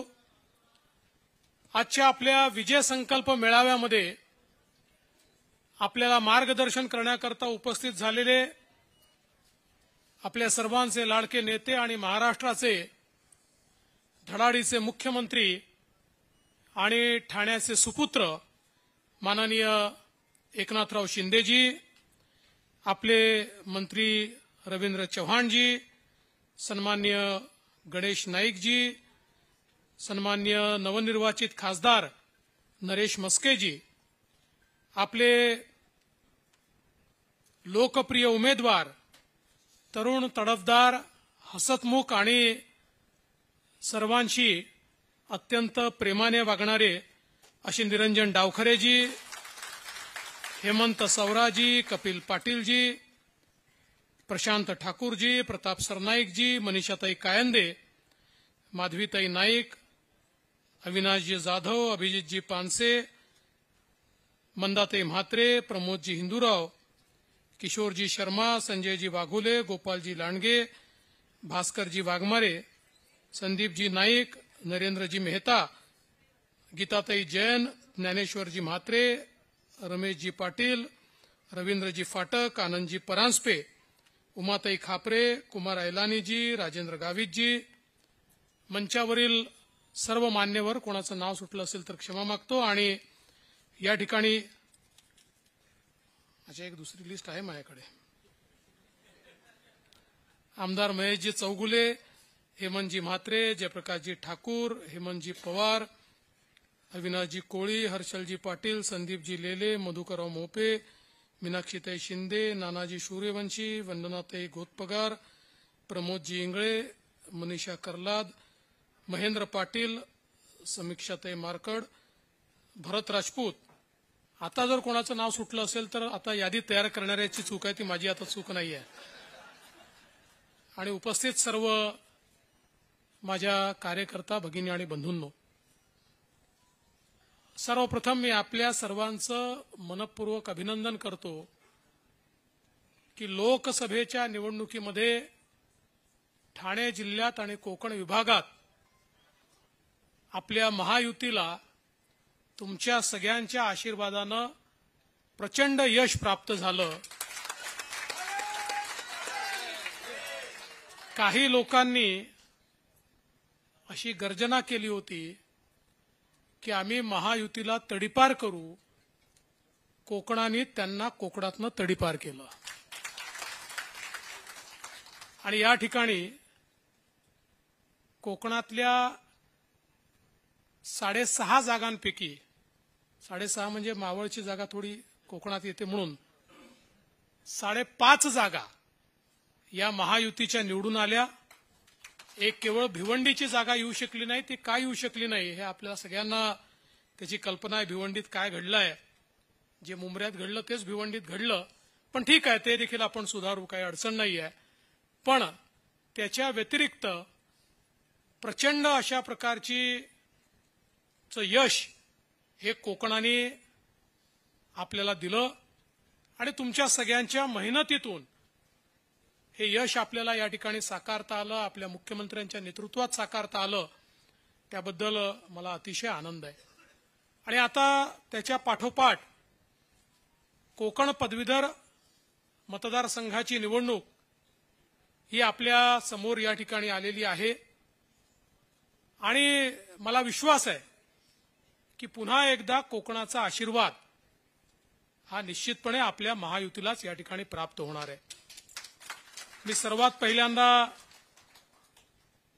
श्री राज ठाकरेजी यांचे देखील मनापासून आभार मानतो की त्यांनी मनसेच्या वतीनं अभिजित पानसेजींना उमेदवार म्हणून घोषित केलं होतं. त्यांनी पूर्वी मेहनत देखील केली होती, रजिस्ट्रेशन देखील केलं होतं. पण आम्ही राज ठाकरेजींना विनंती केली की निरंजन डावखरे आपले सिटिंग अशा प्रकारचे इथले आमदार आहेत आणि आपण महायुतीमध्ये सगळे एकत्रित काम करतो आहोत. नुकतंच आपण लोकसभेमध्ये देखील अतिशय चांगल्या प्रकारचं काम या ठिकाणी केलंय आणि म्हणून तुम्ही या ठिकाणी जो काही उमेदवार घोषित केलेला आहे तर त्यांना तुम्ही थांबायला सांगावं आणि निरंजनला पाठिंबा द्यावा. आणि तशा प्रकारे श्री राज ठाकरेजींनी निर्णय घेतला आणि अभिजित पानसेजींनी आपली केलेली सगळी मेहनत ही निरंजनच्या पाठीशी उभी करण्याचा निर्णय घेतला. आणि म्हणून मी खरोखर तुमचं अतिशय मनापासून या ठिकाणी अभिनंदन करतो. आत्ताच रवींद्र चव्हाण साहेबांनी म्हणजे या निवडणुकीत गुरुजींची मतं खूप महत्वाची असतात, तसं गुरुजींप्रमाणे नीट वोटिंग कसं करायचं, ते वोटिंग कसं काढायचं आणि वोटिंग करता काय काय पथ्य पाळायची, या सगळ्या गोष्टी आपल्यापुढे सांगितलेल्या आहेत. त्यामुळे त्याच्यामध्ये रिपिटेशन करण्याची आवश्यकता नाहीये. आणि निरंजन डावखरे यांच्यासारखा एक अतिशय तरुण तडफदार अशा प्रकारचा आपला उमेदवार आहे. गेल्या 2 टर्ममध्ये 12 वर्ष निरंजन यांनी या मतदारसंघाचं प्रतिनिधित्व केलं आणि आपल्या स्वभावाने, आपल्या संपर्काने सर्वांना जिंकणारा अशा प्रकारचा आपला उमेदवार आहे. विशेषतः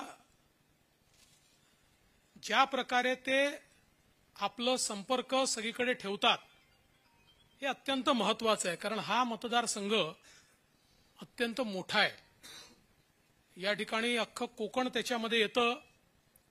जवळपास मला वाटतं का 39 मतदारसंघ विधानसभेचे याच्यामध्ये येतात. त्यामुळे इतका मोठा सगळा पसार आहे.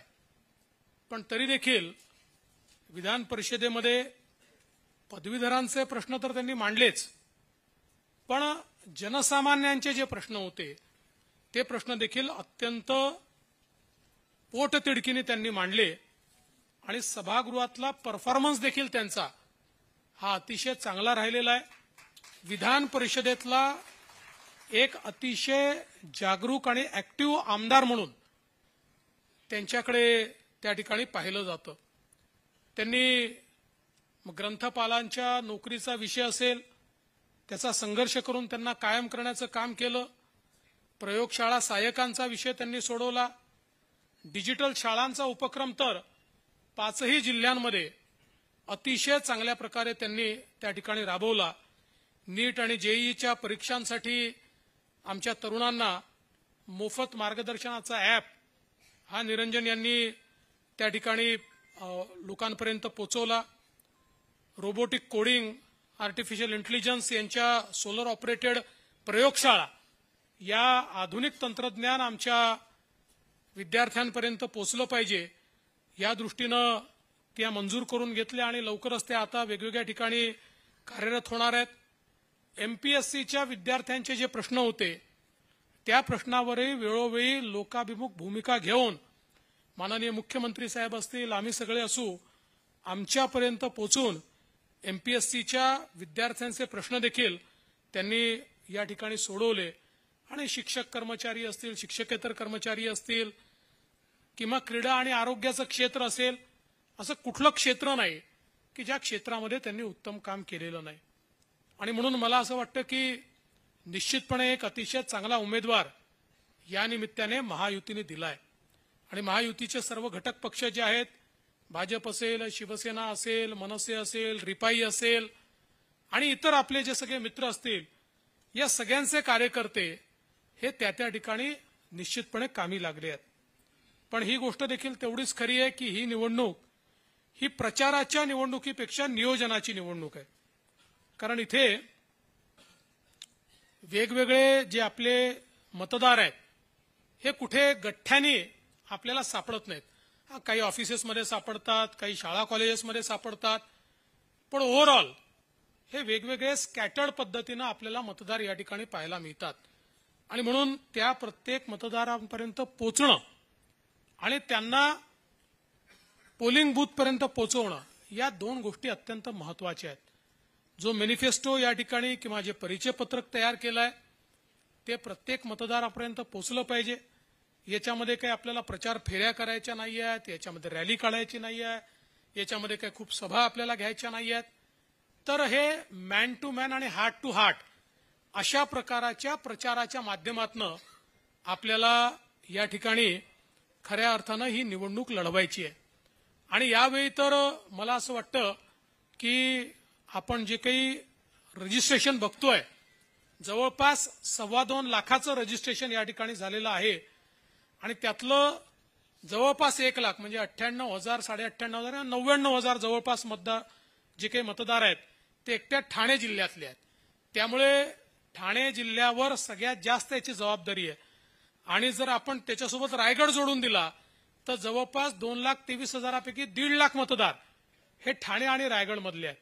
त्यामुळे या 2 जिल्ह्यांवर सगळ्यात जास्त जबाबदारी आहे. उरलेल्या जिल्ह्यांवरही जबाबदारी आहेच, पण या 2 जिल्ह्यांमध्ये योग्य प्रकारे आपण जर त्या ठिकाणी मतदान करून घेतलं तर मला विश्वास आहे आज ज्या प्रकारे निरंजन यांचा चेहरा ओळखीचा चेहरा आहे, लोकांमधला चेहरा आहे. त्यामुळे जेवढे जास्तीत जास्त मतदार हे आपण मतदान केंद्रापर्यंत नेऊ तेवढा मोठा फायदा आपल्याला निश्चितपणे होईल. आपल्याला कल्पना आहे की माननीय मुख्यमंत्र्यांच्या नेतृत्वामध्ये आपल्या राज्य सरकारने अनेक महत्वाचे निर्णय घेतलेले आहेत.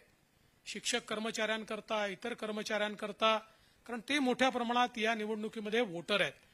विशेषतः जो जुन्या पेन्शनच्या योजनेच्या संदर्भातला प्रश्न निर्माण झाला होता, अतिशय यशस्वीपणे माननीय मुख्यमंत्र्यांनी त्या ठिकाणी समिती तयार केली.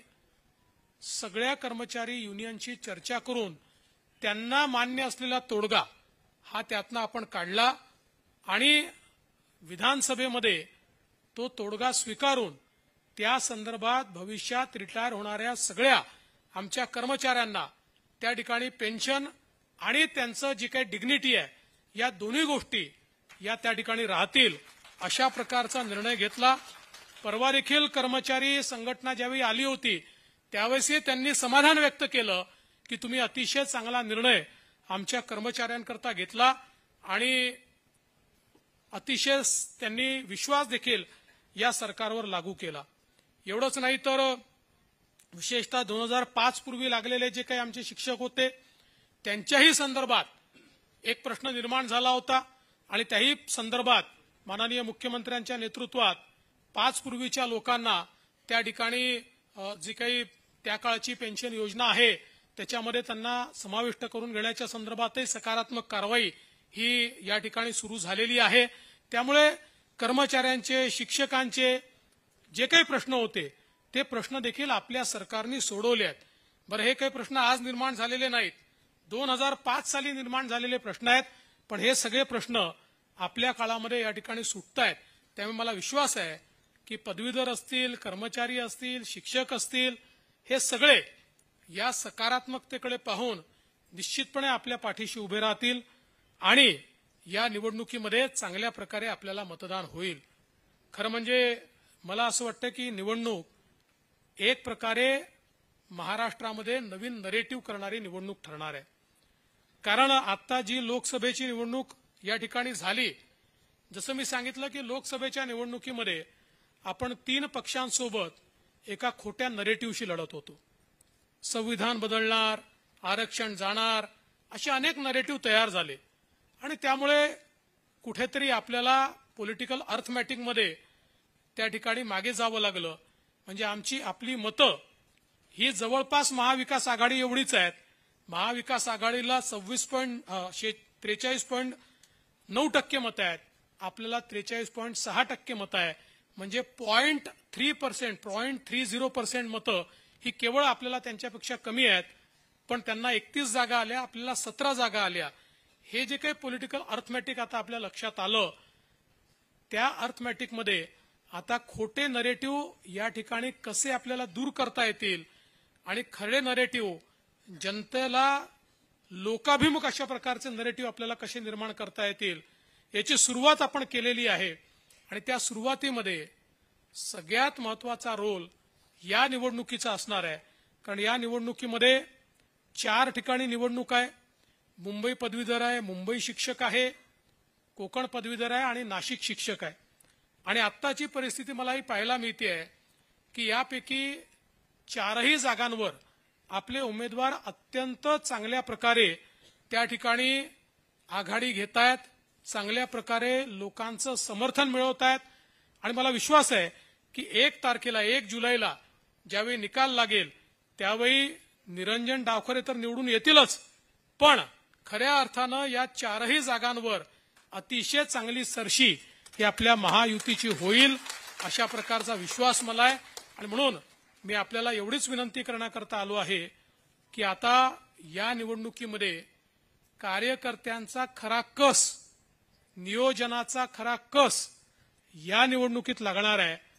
कुठल्याही प्रकारे गाफील न राहता आपण जी व्यवस्था तयार करतोय की एका कार्यकर्त्याकडे 20 किंवा 25 नावं केवळ त्या कार्यकर्त्यांनी जर आपली भूमिका योग्य प्रकारे निभावली तर चांगल्या प्रकारचा विजय हा निश्चितपणे आपल्याला मिळेल. त्याकरता आपल्या सर्वांना शुभेच्छा देतो. निरंजन यांचं आगाऊ अभिनंदन करतो, त्यांना शुभेच्छा देतो आणि माझं बोलणं संपवतो. धन्यवाद. जय हिंद, जय महाराष्ट्र.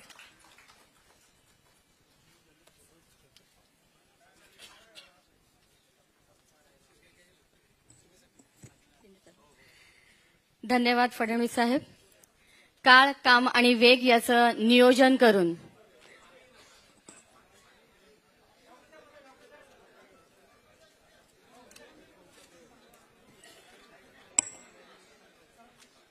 महायुतीचे अधिकृत उमेदवार डावखरे निरंजन वसंत यांच्या विजन डॉक्युमेंटचं आपण पुन्हा एकदा माननीय मुख्यमंत्र्यांच्या हस्ते प्रकाशन करीत आहोत. भारतीय जनता पार्टी, शिवसेना, राष्ट्रवादी काँग्रेस पार्टी, महाराष्ट्र नवनिर्माण सेना,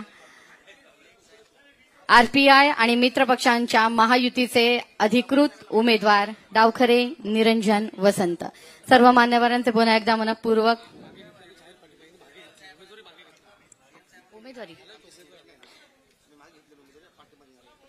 कोचिंग क्लासेस संचालक संघटना महाराष्ट्र राज्य यांनी जाहीर पाठिंबा इथे जाहीर केलेला आहे.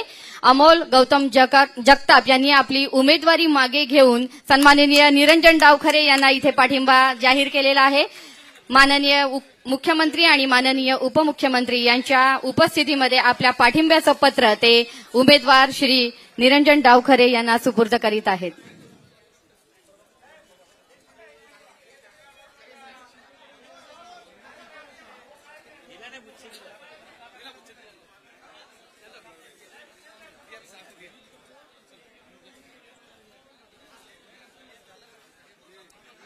सर्वांचा पुन्हा एकदा मनपूर्वक आभार व्यक्त करून पुढील सन्माननीय मुख्यमंत्री नामदार श्री एकनाथजी शिंदे साहेब, आपणास मी विनंती करते की कृपया या निमित्ताने आम्हा सर्वांना आपण मार्गदर्शन करावं. महाराष्ट्र राज्याचं लाडकं नेतृत्व काम, काळ आणि वेग या त्रिसूत्रीला एकत्रित करून रंकापासून रावापर्यंत सर्वांना सोबत घेऊन जाणारं सामान्यातील असामान्य नेतृत्व नामदार श्री एकनाथ शिंदे साहेब.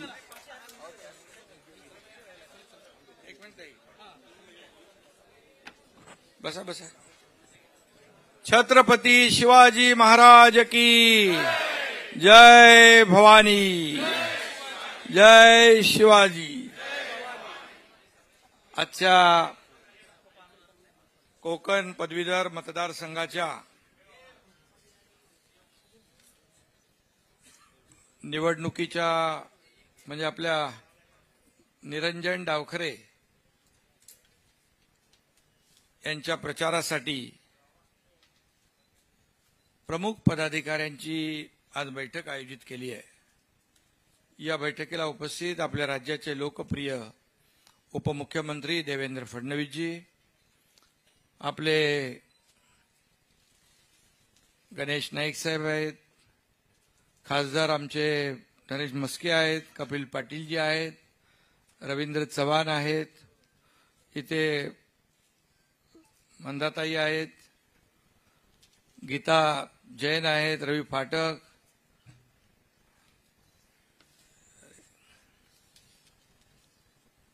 प्रताप सरनाईक, ज्ञानेश्वर म्हात्रे,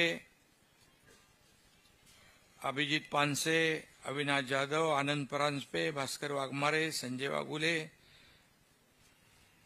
उमाताई खापरे, महेश चौगुले, प्रशांत ठाकूर, प्रमोद हिंदुराव, कुमार ऐलानी, जयप्रकाश ठाकूर, गोपाळ लांडगे, मीनाक्षीताई शिंदे, संदीप नाईक, मनीषाताई कायंदे. मनीषाताई कुठे? अच्छा. रमेश वैती, हेमंत पवार, सर्व मान्यवर. इथे यादी आहे ती मी वाचलेली आहे, त्यामुळे यादी ज्यांनी लिहिली आहे त्याची जबाबदारी आहे. कोणी राहून गेला असेल तर. मी आपल्या सगळ्यांना शुभेच्छा देतो, कारण लोकसभेच्या निवडणुका नुकत्याच पार पडलेल्या आहेत आणि या निवडणुकांमध्ये कोकणामध्ये म्हणजे अगदी पालघर पासून सिंधुदुर्गापर्यंत मगाशी देवेंद्रजींनी सांगितलं 6.5 पैकी 5.5 जिंकलेलं आहे. त्यामुळे निरंजनला चिंता नाही. निरंजन खऱ्या अर्थाने पदवीधरांनी विचार पक्का केलाय निरंजनला शिक्का मारण्याचा, त्यामुळे विजय आपला निश्चित आहे. आताच काही लोकांनी पाठिंबा दिला, उमेदवारी मागे घेतली. अभिजित पानसे यांनी उमेदवारी मागे घेतली, त्यांचे अभिनंदन. संजय मोरे कुठे गेले? संजय मोरे. केदार काळे पालघरचे. मला त्यांनी स्वतः फोन केला, 8,500 मतदार नोंदवलेत. अरे बोल बा, महायुतीचा आपला उमेदवार आहे, त्यामुळे आपल्याला महायुती म्हणून निवडणूक लढवायची आहे. आणि त्यामुळे खऱ्या अर्थाने सर्वांनीच महायुती म्हणून ही निवडणूक आपण मनावर घेतलेली आहे. मागच्या वेळेस मला वाटतं निरंजन होता, संजय मोरे होते आणि नजीब मुल्ला होता. आता संजय मोरे आणि नजीब मुल्ला पण इकडेच आहे, त्यामुळे मागच्या वेळेस 80-85% मतं मिळाली, आता यावेळेस 100% मतं नक्की मिळतील. आणि खरं म्हणजे कोकण हा महायुतीचा बालेकिल्ला ठरलेला आहे. एक भिवंडी अपवाद वगळला तर सर्वच्या सर्व लोकसभेच्या जागा आपण महायुतीने जिंकलेल्या आहे. खरं म्हणजे ही निवडणूक जी झाली लोकसभेची, या निवडणुकीमध्ये फेक नरेटिव्ह अगदी लोकांपर्यंत तळागाळापर्यंत पोहोचवण्यामध्ये महाविकास आघाडी यशस्वी झाली. आणि एवढं या पद्धतीचं मतदान आपण कधी पाहिलं नव्हतं. परंतु आता सगळ्यांच्या डोळ्यात अंजन घालण्याची म्हणजे वेळ आलेली आहे आणि सगळ्यांनीच जागृत होण्याची आवश्यकता आहे. या निवडणुकीने आपण खरं म्हणजे थोडं गाफील राहिलो आणि मग ते संविधान बदलणार, 400 पार झाल्यावर मग आरक्षण रद्द होणार, अनेक काय सगळ्या गोष्टी ज्या अगदी तळागाळापर्यंत पोहोचल्या. मला काही लोकांनी तर सांगितलं की महाविकास आघाडीचे लोक तर याच्यात होतेच, फेक नरेटिव्ह सेट करण्यामध्ये, पसरवण्यामध्ये, परंतु काही एनजीओ देखील यामध्ये होते. आणि ते एनजीओ म्हणजे त्याच्यामध्ये सरकारच्या विरोधामध्ये नेहमी भूमिका घेण्याचं काम ते एनजीओ करतात. एनजीओ अनेक आहेत, चांगले एनजीओ आहेत, सकारात्मक काम करणारे एनजीओ पण आहेत, परंतु काही एनजीओ जे आहेत खास करून सरकारच्या विरोधामध्ये मत तयार करणारे लोक आहेत. त्याच्यामध्ये मागे देखील मी म्हटलं होतं की हे नक्षल फक्त गडचिरोलीत नाही आहेत, हे अर्बन नक्षल काही एनजीओमध्ये घुसलेले आहेत. आणि त्यांनी अगदी पद्धतशीरपणे महाविकास आघाडीचे पदाधिकारी आणि हे सरकारच्या विरोधातले काही एनजीओ जे आहेत, म्हणजे चांगले एनजीओच्या बद्दल आम्ही कौतुक करतोच, परंतु मोदी हटाव मोदी हटाव मोदी हटाव एकच त्यांचं स्वप्न होतं. आणि मोदीजीने तर देशाच्या विकासाचा अजेंडा हातात घेतला होता, पण ह्यांच्या हातामध्ये एकच अजेंडा होता, मोदी हटाव मोदी हटाव. मोदी द्वेषाने पछाडले होते लोक, पण मोदी हटाव मोदी तर हटले नाही, हटवणारे हटले. मोदीजी बैठ गए वहां पर प्रधानमंत्री पद पे. आता त्यांना चिंता झाली, अब क्या करेंगे. आता काही निरोप इकडून तिकडून यायला लागले, गलती हुई आहे, चुका झालेल्या आहेत. पण यामध्ये खरं म्हणजे याला खरं आपण कधी धार्मिक वळण दिलं नव्हतं. आपण लोकशाहीमध्ये निवडणुका लढवत असताना विकासाला आपण प्राधान्य दिलं. मोदी साहेबांनी 10 वर्षामध्ये या देशामध्ये विकासाची कामं केली, 50-60 वर्षात काँग्रेस करू शकलं नाही. आपण 2 वर्षात देवेंद्रजी आणि मी सुरुवातीला दोघंच होतो. पहिल्या दिवसापासून आम्ही जे निर्णय घेतले लोकहिताचे ते आपल्या समोर आहेत, नंतर अजितदादा आले. परंतु एवढं करून सुद्धा काँग्रेस हे खोटं नरेटिव्ह पसरवण्यामध्ये यशस्वी झालं.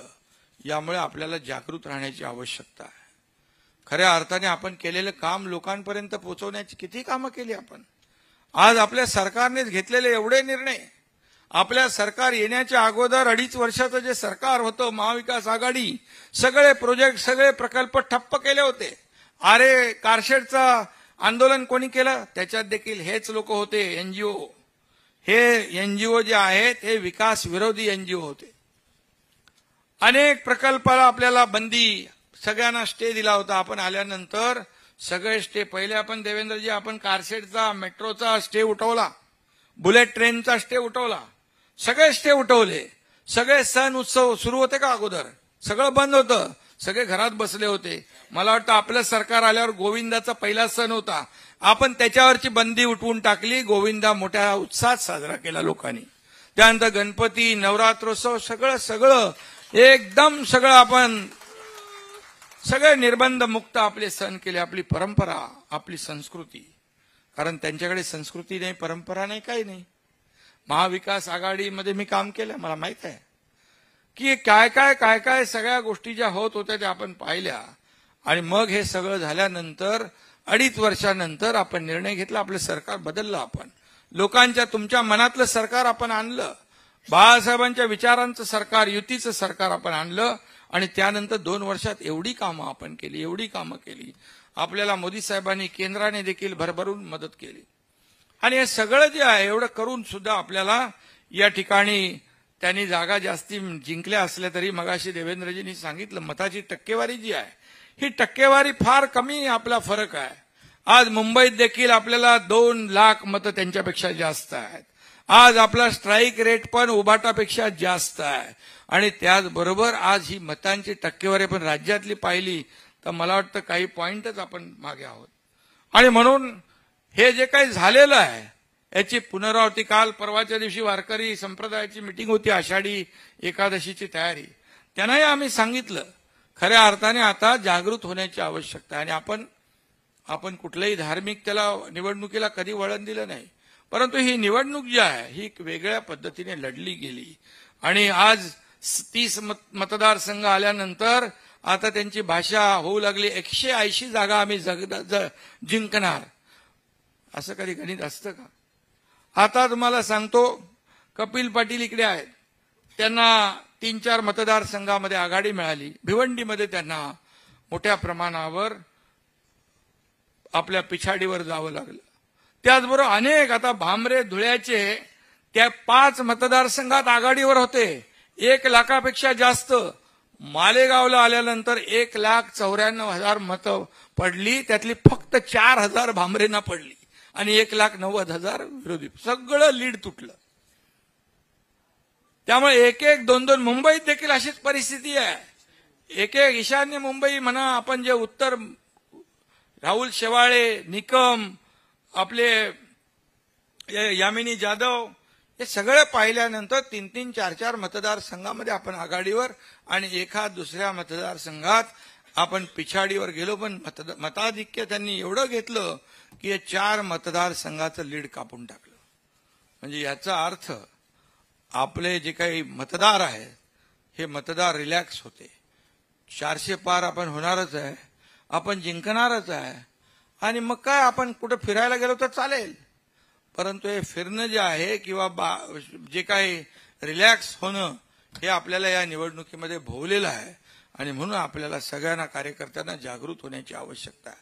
आता वायकरच्या बाबतीमध्ये आज चालू आहे त्यांचं, म्हणाले ते मोबाईल तर वायकरचा माणसाचा नव्हता, तो तिथल्या आतल्या कोणाचा तरी होता. मोबाईलचे केस होऊ शकते. ते म्हणाले आता मोबाईलने ते मशीन हॅक केलं, ईव्हीएम, मोबाईलने मशीन हॅक केलं. मग राहुल गांधी 2 ठिकाणी निवडून आलेत, त्यांनी त्या ईव्हीएमवर अविश्वास दाखवावा आणि त्यांनी म्हणावं पुन्हा निवडणुका घ्या. म्हणजे जिकडे जिंकले तिकडे ईव्हीएम चांगलं, जिकडे हारले तिकडे ईव्हीएम सेट केले. म्हणजे जे काय खोटं बोल पण रेटून बोल या पद्धतीने, कारण त्यांना तो जिवारी लागलेला वायकरचा पराभव, म्हणजे महाविकास आघाडीचा पराभव. आणि म्हणून असे अनेक आपले मतदारसंघ जे आहेत कमी मताने, भामरे 2,000 मतांनीच पडले मला वाटतं, 2 का 4,000. आणि असं जे काही या लोकसभेच्या निवडणुकीमध्ये आपल्याला पाहायला मिळालं त्याच्यावर जे आनंद व्यक्त करतायत चांगला आहे. आता म्हणतात अध्यक्षाला आम्ही सपोर्ट करतो, चंद्रबाबू. अरे चंद्रबाबूंनी तुमचं पाठिंबा मागितलाय कुठं? मागितलाय का तुमचा पाठिंबा? म्हणजे ते आहे ना आपल्या बेगाने शादी में अब्दुल्ला दिवाना. अरे काय चालू आहे तुमचं?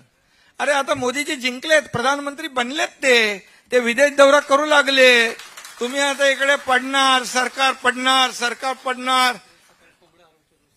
आणि आपलं सरकार स्थापन झालं त्यावेळी असंच म्हटलं, लगेच सरकार पडणार 1 महिन्यात, मग दुसऱ्या महिन्यात, 3 महिन्यात, आता 2 वर्ष झाले.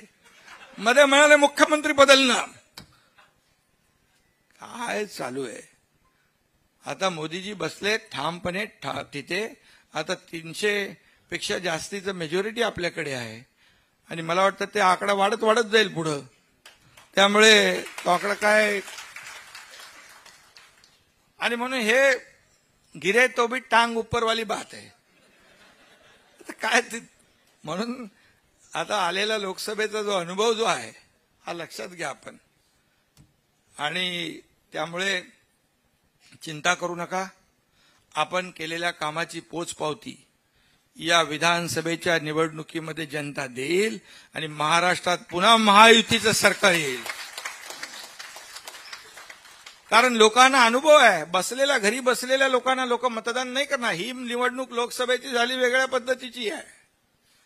आता लोकांना देखील कळलंय आणि त्यामुळे आपण तरी सुद्धा आपण गाफील राहू नका.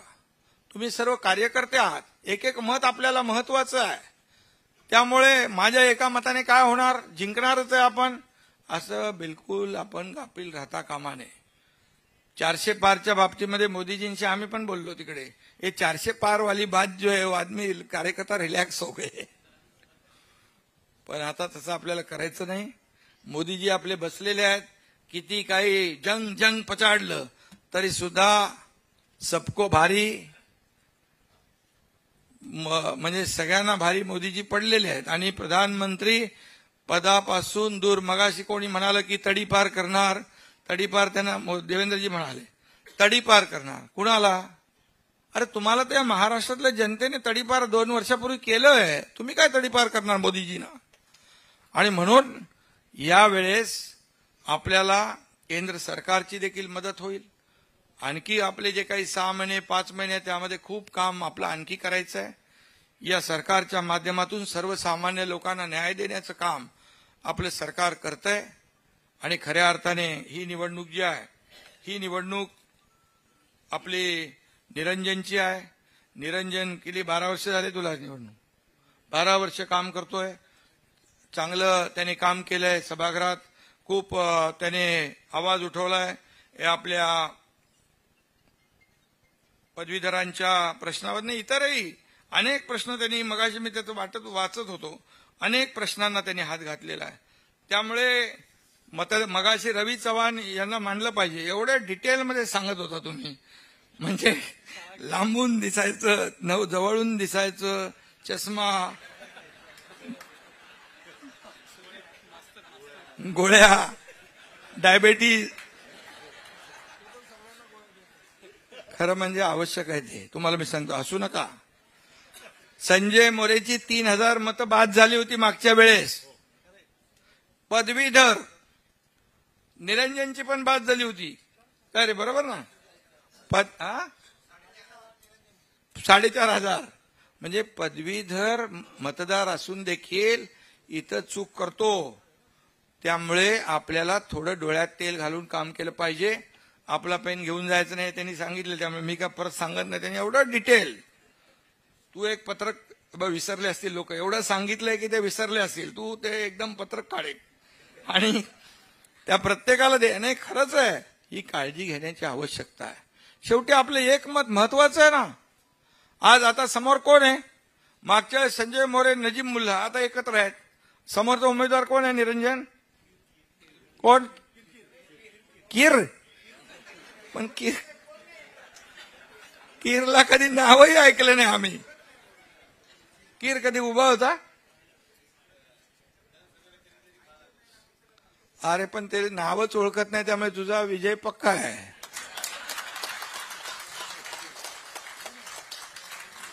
त्यामुळे लोक ते किरकिर कशाला बघतील. डायरेक्ट आपला निरंजन डावखरे कारण डावखरे नाव आलं की वसंत डावखरे साहेबांचं नाव येतं. अगदी मैत्रीला जागणारा माणूस आणि त्यांची आणि आपली दिघे साहेबांची मैत्री सर्वश्रुत आहे. देवेंद्रजी असतील, मिया सेन, म्हणजे एक वेगळे संबंध जपण्याचं काम त्यांनी केलं सगळ्याच लोकांशी. पक्षी अभिनिवेश बाजूला ठेवून त्यांनी काम केलं. अगदी राजकारणाच्या पलीकडे जाऊन काम त्यांनी केले, संबंध जपले. आणि त्यामुळे निरंजन पण तसाच आहे. तसाच म्हणजे चांगला आहे. हा, फक्त फोन त्याच्या हातात देऊ नका,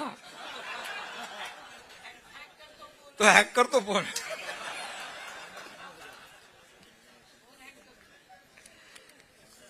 त्यामुळे गमतीने नाही तर खरं म्हणाल तुम्ही, त्याला आवड आहे मोबाईल हाताळायची.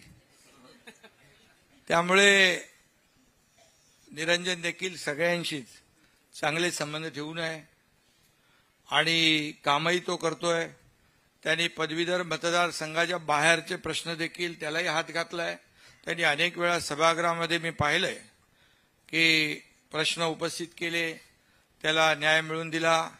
त्याला कधी उत्तर मिळवायचं असेल तर माझ्याकडे तो यायचा आणि मी हे प्रश्न विचारणार आहे, तर त्याला एक सकारात्मक उत्तर दिलं तर त्यांना न्याय मिळेल. म्हणजे त्याचं वैयक्तिक काही नाही, एक त्या प्रश्नाला वाचा फोडायची आणि त्याला न्याय मिळवून द्यायचा, अशा प्रकारचं पोटतिडकीने त्यांनी 12 वर्ष काम केलं आणि अनेक त्याने याला हात घातलेला आहे. त्याने शिक्षकांच्या देखील प्रश्नाला वाचा फोडली. आपण जुनी पेन्शन योजना लागू केली. जुनी पेन्शन योजना सरकारी कर्मचाऱ्यांना लागू करणं तसं सोपं काम नव्हतं, परंतु आपल्या सरकारने ते कठीण काम सोपं केलं आणि जुनी पेन्शन योजना दिली. त्यांना आम्ही सांगितलं, त्यांनी संप केला होता. त्यांना सांगितलं तुम्ही सरकारचे एक खरं म्हणजे एक घटक आहात, एक सरकारचा अविभाज्य अंग आहे. जसं आपण विकास करतो, सगळं करतो, तसं त्याला सगळ्याला पैसे लागतात आणि त्याचाही विचार आपण करण्याची आवश्यकता आहे. आणि त्यावेळेस देखील त्यांनी सहकार्य केलं. शिक्षकांचा थोडा विषय राहिलेला आहे, 2005 पूर्वीचे जे शिक्षक आहेत तोही विषय नक्की मिटेल. काय बाबा, अरे 1160 कोटी तर दिले आपण, अनुदान दिले ना आपण. पहिलं सरकार आपलं आहे, पुढचं पण मिळेल, काही काळजी करू नका. आणि देणारं सरकार आहे, हे सर्वसामान्य घेणारं नाही आहे, देणारं सरकार आहे. देत आलेलं आहे. बस शेतकरी, कष्टकरी, कामगार, महिला भगिनी सगळ्यांना, युवा वर्ग असेल, ज्येष्ठ असतील, ज्येष्ठांना देखील आपण अनेक योजना, महिलांना बसमध्ये सवलत देऊन टाकली, ज्येष्ठांना दिली. आपण लेक लाडकी लखपती ती योजना केली आहे, अनेक योजना आपण केलेल्या आहेत. त्यामुळे सरकारने जे काही सर्वसामान्यांसाठी योजना केलेल्या आहेत, या योजना लोकांपर्यंत पोहोचवण्याची आवश्यकता आहे. निरंजननी अनेक प्रश्न, मी त्याच्यात जात नाही, परंतु पदवीधरांच्या बरोबर शिक्षकांचे देखील प्रश्न त्यांनी त्यालाही हात घातलेला आहे. त्याचबरोबर त्याने ग्रामीण भागातून स्पर्धा परीक्षा देणाऱ्या हजारो विद्यार्थ्यांसाठी सार्वजनिक वाचनालयांमध्ये ई ग्रंथालय सुरू केली. कोकणात ठिकठिकाणी सुरू झालेली ई ग्रंथालय स्पर्धा परीक्षा देणाऱ्या विद्यार्थ्यांसाठी ज्ञानमंदिरे ठरलेली आहे, त्याचाही फायदा मुलांना होतोय. त्याबरोबर नीट व जीच्या विद्यार्थ्यांसाठी ॲपच्या माध्यमातून मोफत प्रशिक्षणाचा देखील उपक्रम त्यांनी यशस्वीपणे राबवला. नवी मुंबई 285 कोटी खर्च करून एमपीएससीचं मुख्यालय होतंय, त्याच्यामध्ये देखील निरंजनचा पाठपुरावा आहे. आणि खूप मी काय त्याच्यामध्ये पूर्ण जात नाही, परंतु त्यांनी काम चांगलं केलेलं आहे नक्कीच. आणि यामध्ये निरंजनने 12 वर्ष जे काही पदवीधरांसाठी आणि इतरही विषयांसाठी जे काही काम केलेलं आहे, त्या कामाचं कौतुक केलंच पाहिजे. आणि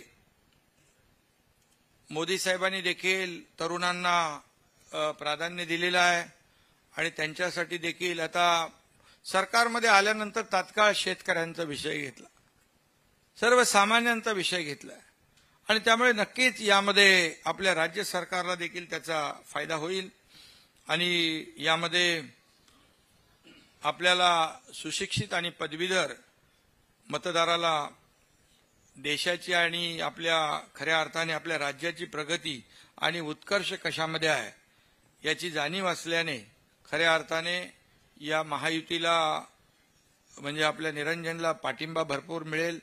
कारण या संपूर्ण कोकणामध्ये आपल्या महायुतीला वर्चस्व महायुतीला मिळालेलं आहे आणि कोकण आमचं, संभाजीनगर आमचं, मुंबई आमचं म्हणणाऱ्यांना या लोकसभेमध्ये लोकांनी जागा दाखवली आहे आणि खऱ्या अर्थाने मी मुद्दाम शिवसेना आणि उभाटाचं सांगेन.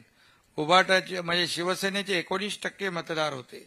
त्या 19% मतदारांपैकी 14.5% मतदार हे धनुष्यबाणाकडे आलेले आहेत. 4.5% मतदान तिकडे राहिले. आणखी जे वाढलंय ते तुम्हाला माहिती आहे कुठलं आहे आणि ते तात्पुरतं आहे. आणि त्यामुळे 13 जागा आम्ही समोर समोर लढलो, उभाटा आणि शिवसेना. त्यातल्या 7 जागा शिवसेना आपण जिंकलो आणि ते 6 जागा जिंकले. त्यामुळे हे सगळं जे आहे आज लोकांना माहीत आहे की विचारांची, बाळासाहेबांच्या विचारांची शिवसेना आणि जे लोकांना अपेक्षित होतं, बाळासाहेबांनी युती केली, अटल बिहारी वाजपेयी, अडवाणी आणि आता मोदीजींच्या मार्गदर्शनाखाली आपण जी काय वाटचाल करत होतो, यामुळे नक्कीच ठीक आहे हा थोडासा काही खोटं नरेटिव्ह पसरवून हा क्षणिक आनंद त्यांना मिळालेला आहे.